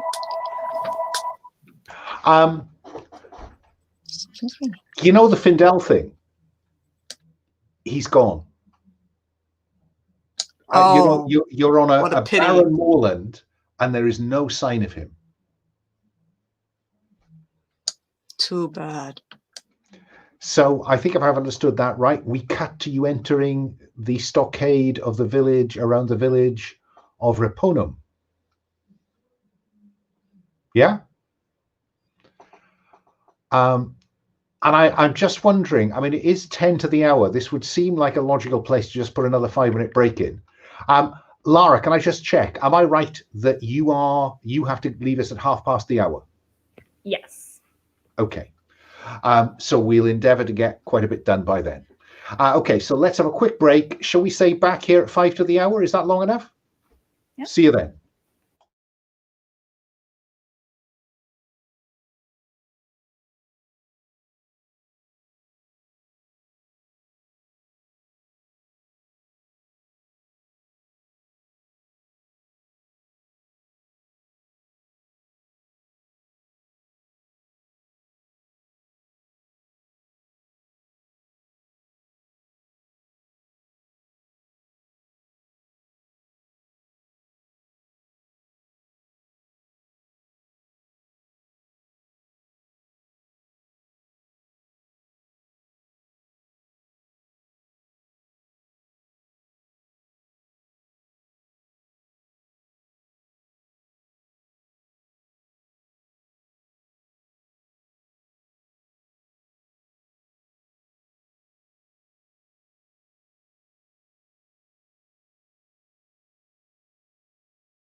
unless my monitor is causing a problem, Lara, that is a second cat. Yes, one of the 5. Oh, that's serious cats. Ooh, kitty. It's another one, or it changed color. I'm not sure. No. Lara apparently has 5. I'm very impressed. We had 2 cats for a while. It was all we could manage. Okay, and we're back in the room. So Findel has made an exit, and Raponum, the village of Raponum, is just ahead on a hill overlooking a curve in the river. What do you do, and who does it? Who takes the lead?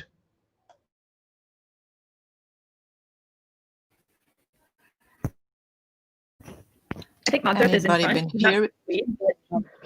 Say it again, Modthryth. Modthryth isn't taking the lead, but she is in front because she's running with the dogs. So. Okay, so that probably means that perhaps the priest or the village headman, or in this case, head woman, is drawn from are in the street, the single street down the middle of this village when the rest of you arrive. Eamon, I think you were going to step in. Yeah, I mean, I've been going around these parts, so maybe I've been here before. Hopefully, had a good time there, and not been run out of the village. So I'm trying to remember. never I'm know. not sure you have ever been to Raponum, Eamon. Not in the story, but I mean, yeah, you know stuff. yeah. Yeah, there's a priest, I think. Let's have a priest appear. Which priest? That priest. Yeah, wasn't that the guy that Cuthbert said hired him? The priest? Run that by me again? Cuthbert? Didn't Cuthbert say that he was hired by a priest? Sorry, he was Father Collidus of Raponum.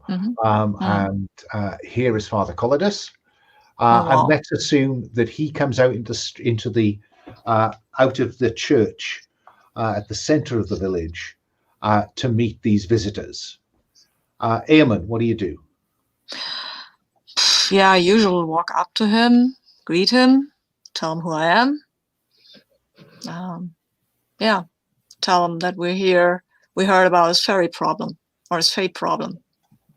Now you have a move for dealing with people in authority, don't you? I do. That's why I stepped up. So let's shall we engage with that move and then use that to judge how this conversation goes? I can roll sense. Yeah, I rolled sense, I guess. Holy roll. Yeah, okay, that's a 9. Okay, so on a 7 to 9, you get what you need, but any failure. Okay. So Father Calder says, "Oh, fear not, brother. We have already dispatched hunters after this curse that is upon the land." Yeah, we've met one of them. Did look quite dead. We adopted the hounds, so.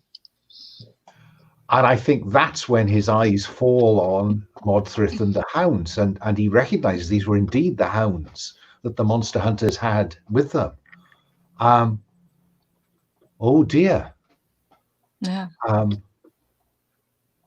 Then the Fae are still at large. Seems so.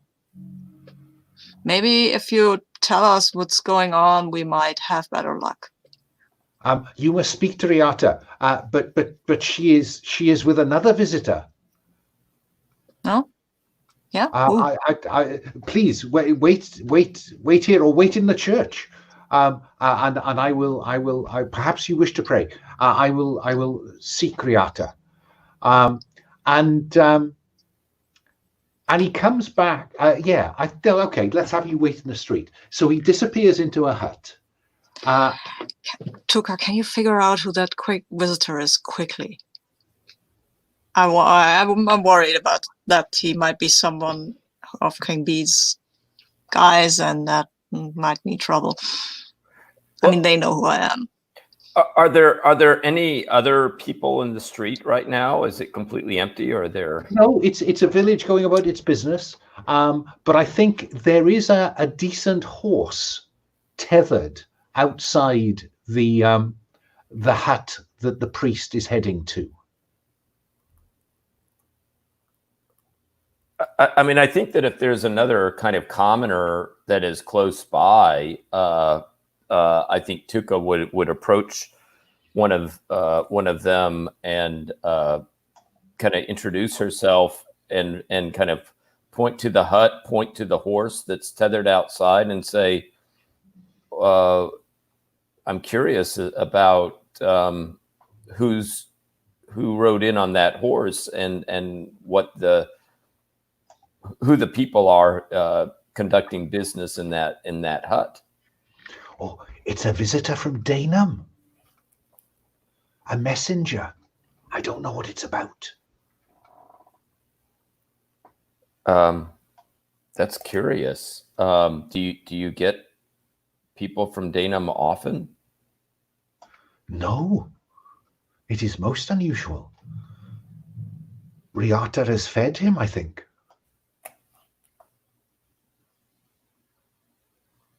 And how did this visitor look? Did he look concerned? Did he look? He is a warrior.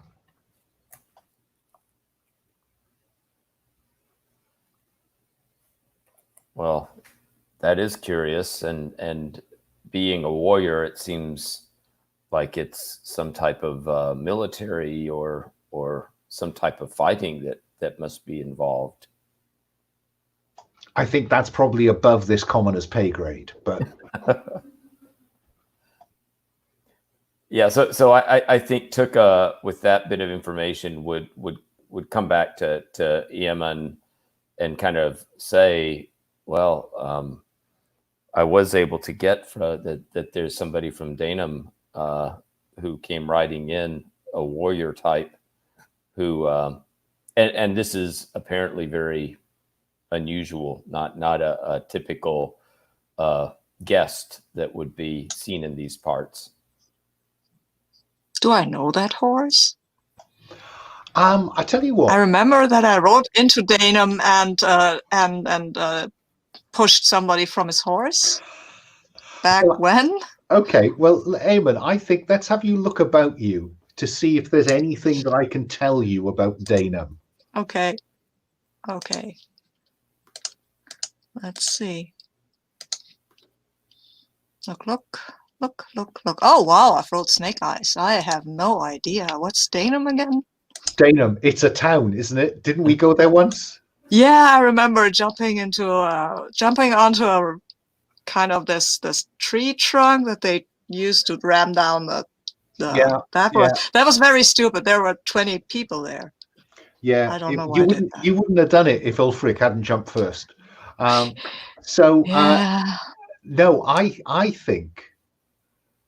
I think it's interesting now if you don't remember them, but they remember you. And so you can mark experience.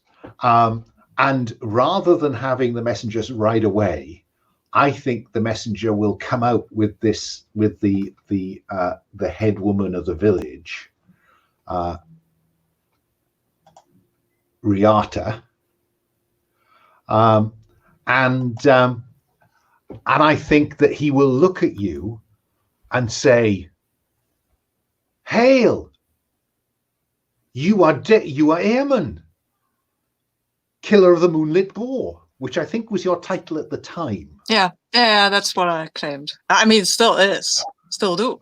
Bloody. And he looks at Riata and says, it gets everywhere. The portents align, good woman.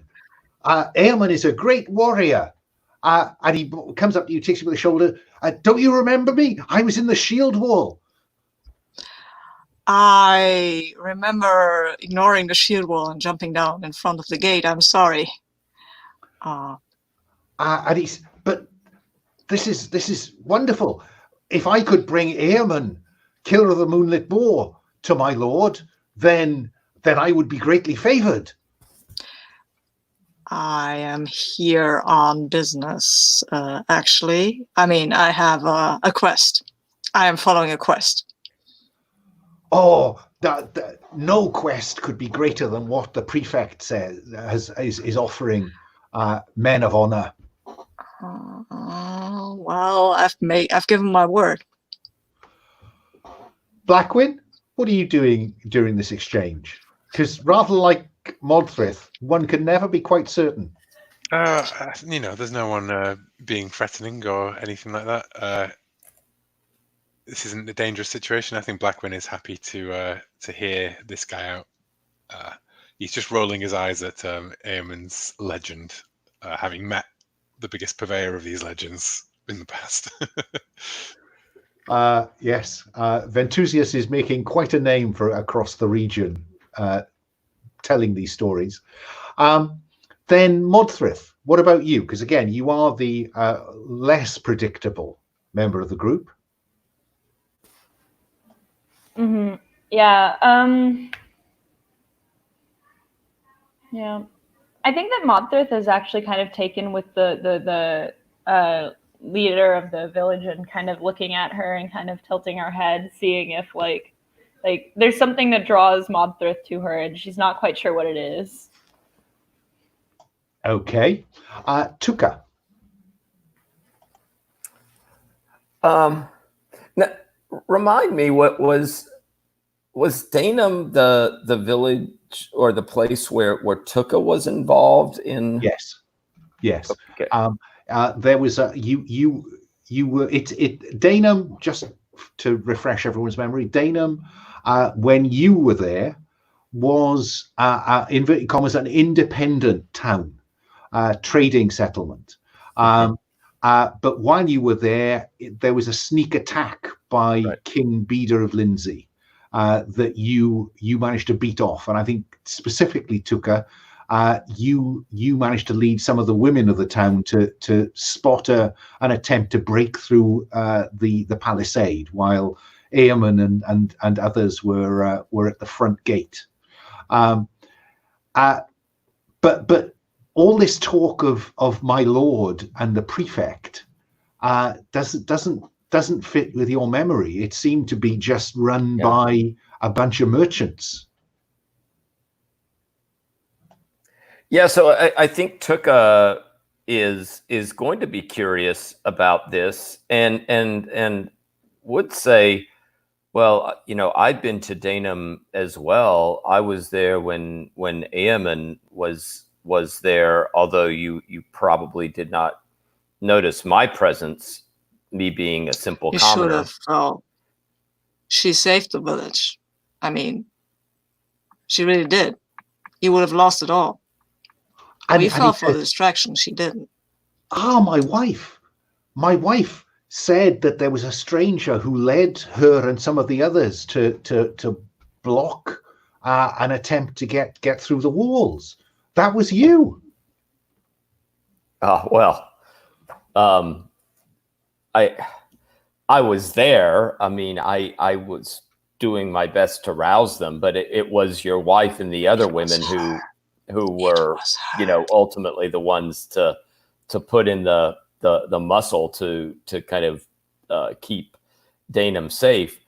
But what kind of state is Danum in now, and why are you all this distance now talking to this village here? Is there some special concern or dire need that you are now facing?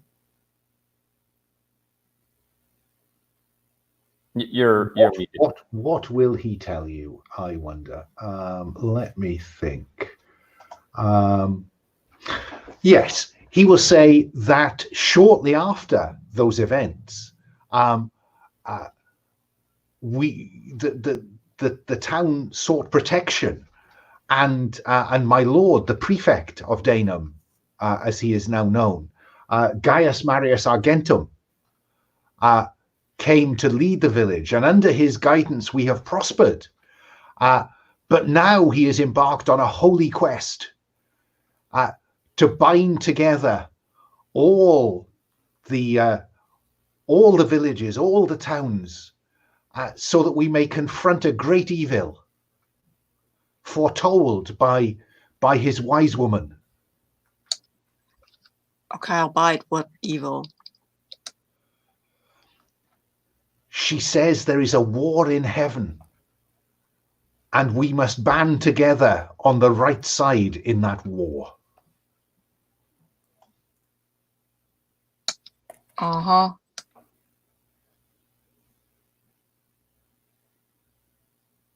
Yeah, too bad I have this other quest. And I have come to Riponum, as others have travelled to other villages and towns hereabouts, to seek, to ask them to join this great war that the prefect will wage. That is in heaven, the war. But we will confront those who follow the evil on earth. And who's that? There were ghosts. There were ghosts in a church that the wise woman confronted, and there was a holy relic with which she smote the evil that had possessed the prefect. So she's won. Yay, good for her. But Eamon, you don't understand. This is the battle of ages. It is waged in heaven. I am on earth. And here, the final days. We are entering the final days.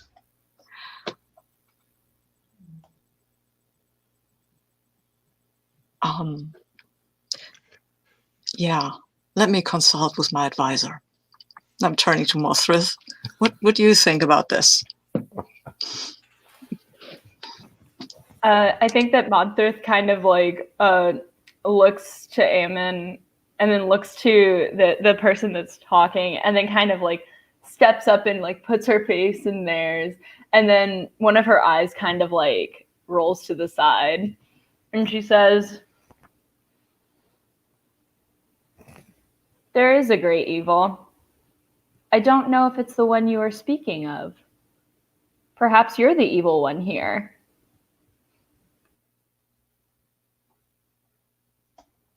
Is that aimed at the messenger?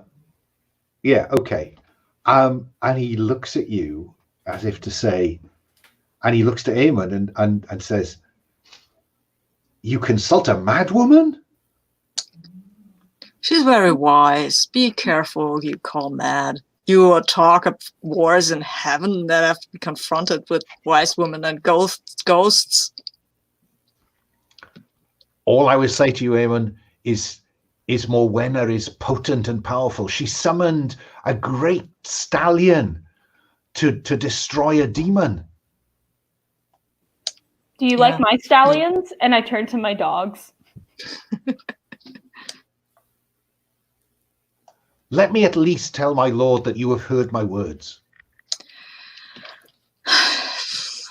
Yeah, I cannot forbid you to say what has happened.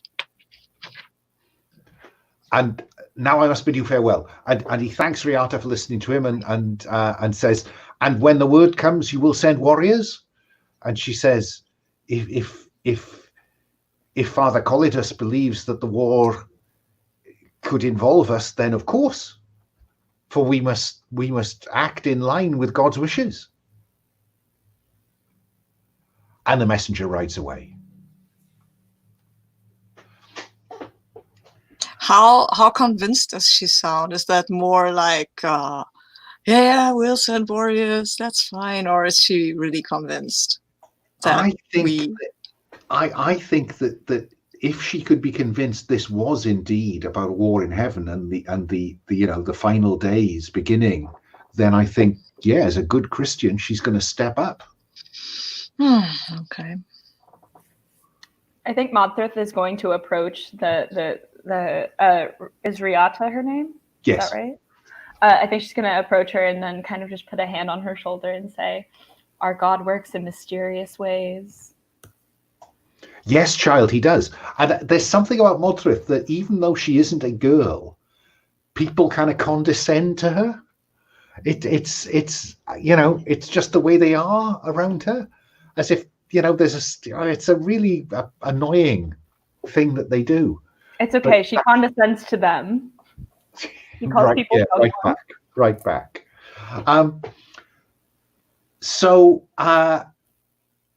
and then Riata kind of shakes her head and says, but Father Cordus tells me that you have brought news of I gave him a name, Cullius and Cuthred. Yeah, we found Cullius dead, and these are his dogs. Didn't go so well with the Fae for him, I guess. Modthryth starts cackling. The way Iamon she does not. Well, then But we still have a problem with Fae. Tell us about it. Maybe we can do something about it. Well, these evil demons, they infest the land hereabouts. Our cattle are dry. Our sheep are born malformed. All because we are true Christians, and the Fae resent it. Yeah, they do that. Should ring the church bells often. I don't mean to be rude, but have you seen the Fae doing these things? Well, it is since we stopped making offerings. Since you stopped making offerings in the church, or those old wives' tales about leaving bread and milk on the full moon to buy Fae favor, and Collidus kind of steps into this. Those are pagan ways, and good Christian people should not follow them. And so, with Riata, we have told people they must not follow these old traditions. They must believe in God. And then the Fae have taken revenge upon us.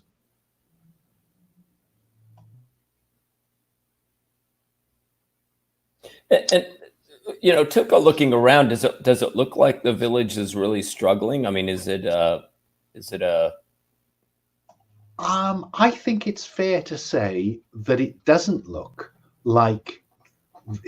really prosperous. Put it that way.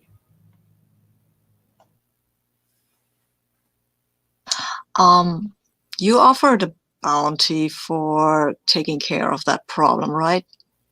Indeed. Do you wish to claim it? We haven't done anything yet. But I assume you wouldn't. Yeah, I assume you would not pay somebody before he brought you at least some kind of proof that something had happened. If you were, and then of course we would take it, but I think you are wiser than that. No, we told Cuthred that the Fae were in the forest, but he said that his dogs would track whichever Fae he found. But so I don't even know if he went into the forest. I don't know what he did. He did not. He went that away. That is not where the forest is. Well, then, about a mile away is a deeply wooded valley, and that is where the Fae are. And or so it is said, Riata. Well, so it is said. Who knows about the Fae in your village? You must have stories. And Riata's telling you the story, really, and it is that forest has always been a dark and sinister place. People don't go into it unless they really have to. Those that do, they get lost, or it's so people don't. They don't even cut wood. I think my only question really is what bounty are we going to ask for from these people? Because there's obviously money and everything so far, right? But I was wondering if perhaps Eamon wanted to negotiate some sort of a deal on behalf of his clan, his family, kind of thing. Because if getting good with your neighbors, right? Yeah. It's like, Yeah, it's true. That might be useful, because we need supplies for the winter. My people do. so, I mean, the game doesn't have an economy to speak of other than the debt Yeah, economy. exactly. So you know, were you to succeed in such an endeavor, then Raponum would indeed owe you a debt, Eamon. That's what I mean, I didn't figure the bounty would be actually in coin or anything like that, because these are smaller villages, and coin is something for bigger cities. Really, it's reputation these things build. yeah, and I mean, come on, food. That's what everybody needs. So, am I right in thinking that your intention is to pursue the Fae into the forest? that seems to me, it seems as though Findel's already confirmed that the person who stole the necklace is the person who's responsible for the troubles in Ripon, and it appears to all lead back to. And he said it was his queen, so it must be the forest, right? Now, I'm loath to say that I can get you into, through, and out of that forest in about 25 minutes. So I'm inclined to say that I think, I have to say, slightly ahead of my expectations, you've nailed this down quite tightly. So I'm going to suggest we end this episode here. Is that okay? I'm sorry, it's a bit shorter than I like to go, but I don't want to rush the forest, I think. So with that in mind, shall we do the end of session bits and bobs? Which are, now I had a quick look, and I think if I start with Tuca on the left of the character keeper, my view, Tuca, is that you put yourself at risk by confronting a better, in the sense of charging at that bowman. Do you think you addressed a challenge with common sense? I don't think I did that. Yeah, I can't really think of. I think I was more on the risky side of things through much of this. I wanted to just ask: when you fail a roll, do you get experience for the fail? You do, because there were a couple of fails that really I had. awful rolls in there. Yeah, for a couple of you. Yeah. I think immediately after I complained to the gods of roll for your party that you were doing rather too well. So they are fickle. Which filled a track. So if you check the playbook, it'll tell you what options you have, Robbie. And if you want to give that some thought by next time, that would be great. Moving along, Blackwin. I think you hit both of your session flags, didn't you? Yeah, I'd agree with that. Landed the first blow and addressed the challenge with violence. So often the same thing. Yeah, I was wondering about that, but then, I mean, you won't necessarily always hit the first one, even when you do the second one. Yeah, I think that the intention is to encourage you to rush in before Eamon can get a blow in, really. Modthryth, I think you certainly addressed a challenge with irrationality in terms of the whole how to get two dogs approach. I'm not. Do you think you put yourself at risk by telling, inverted commas, the truth? I don't think so. It's a tricky one. I couldn't think of something, but do any of the others have a recollection of that? I didn't. I can't think of anything concrete. Okay, and then finally, Eamon, I think you addressed a challenge with cleverness. In the sense, say again. Try to, yeah. Yeah, because I think the whole approach of taking to the high ground, all of that, not showing your hand, that all made sense. I'm not certain that this time you've put yourself at risk for payment. I mean that the whole thing we're doing is putting myself at risk for payment. Yeah, I know. In the end. I we're going for the fairy necklace because we get payment. Okay. Because I love you, Eamon, you can have that one as well.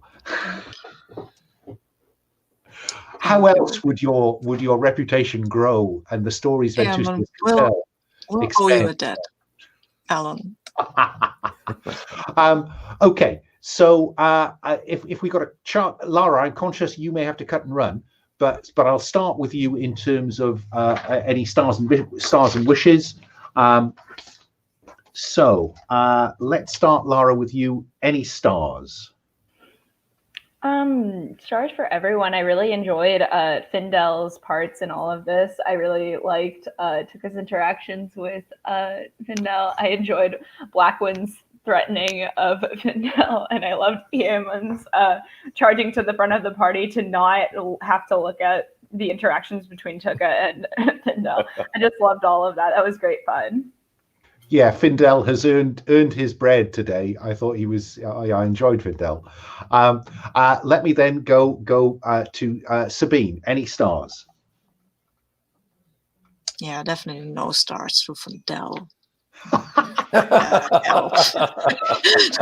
I mean, I consider that a star for me for playing him as your obnoxious rival.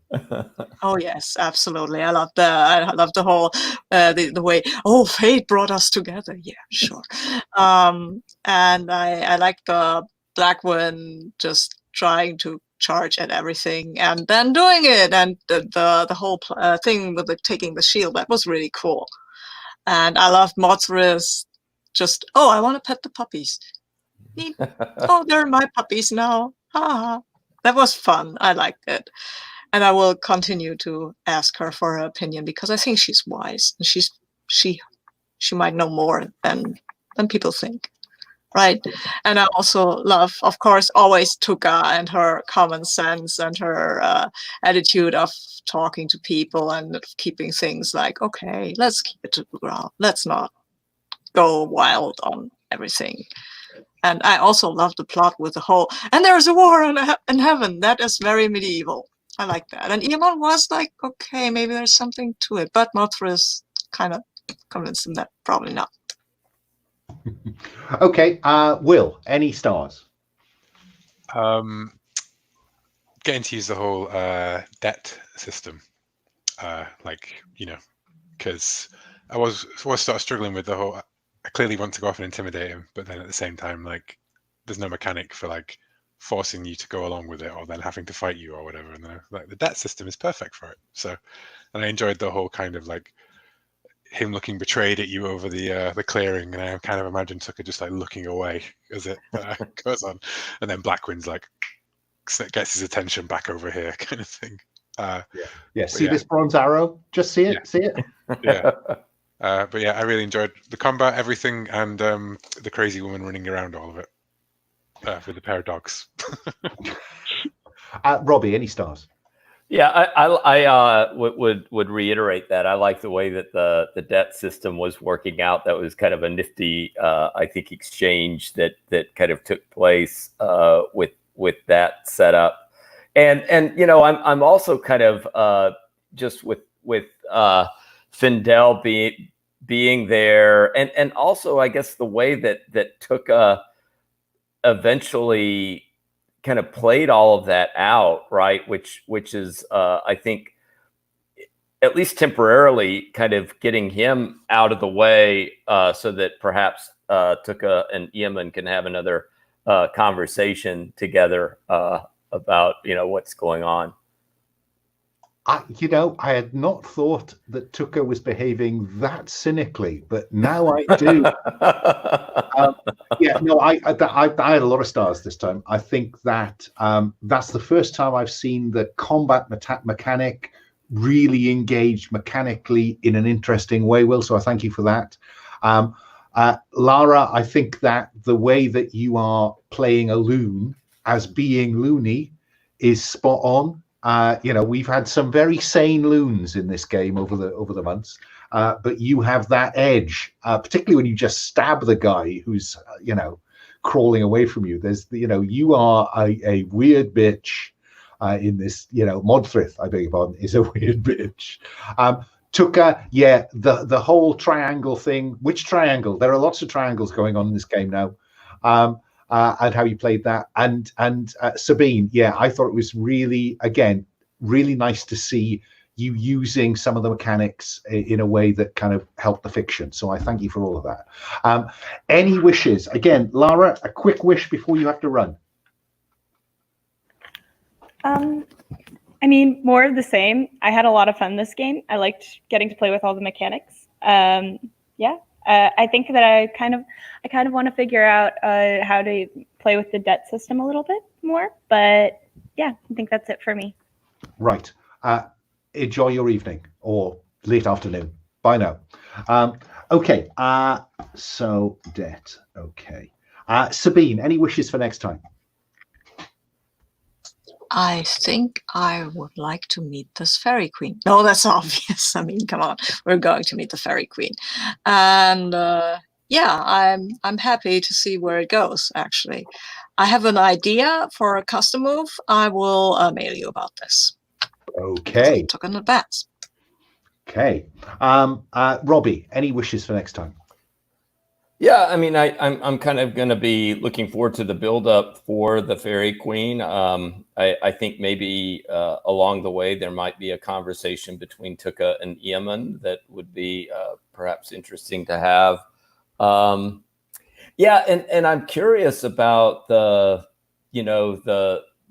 warrior that we saw at the end and what's going on. I mean, that kind of was an interesting little new kind of curveball thrown into the mix. So, I don't know.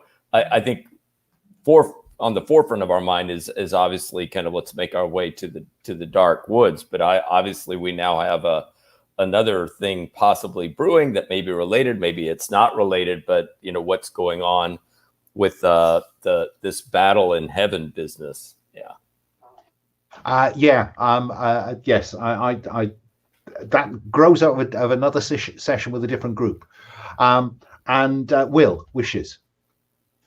I kind of wish to know what would have happened if we just said, yeah, all right, mate, let's just go fight this battle in heaven. Forget this whole queen. It's not important, like, but I'm enjoying do I read that as a wish, Will? No. Are you interested in that? No.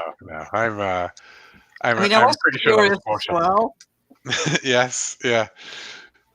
I'm pretty sure that's kind of like foreshadowing for a bigger meta. I feel like that's meta plots. That's the big bad the season plot coming into each episode. But I have suspicions about where this might lead to in some way, Alan. tapping into the shared mythology of your Rippenverse.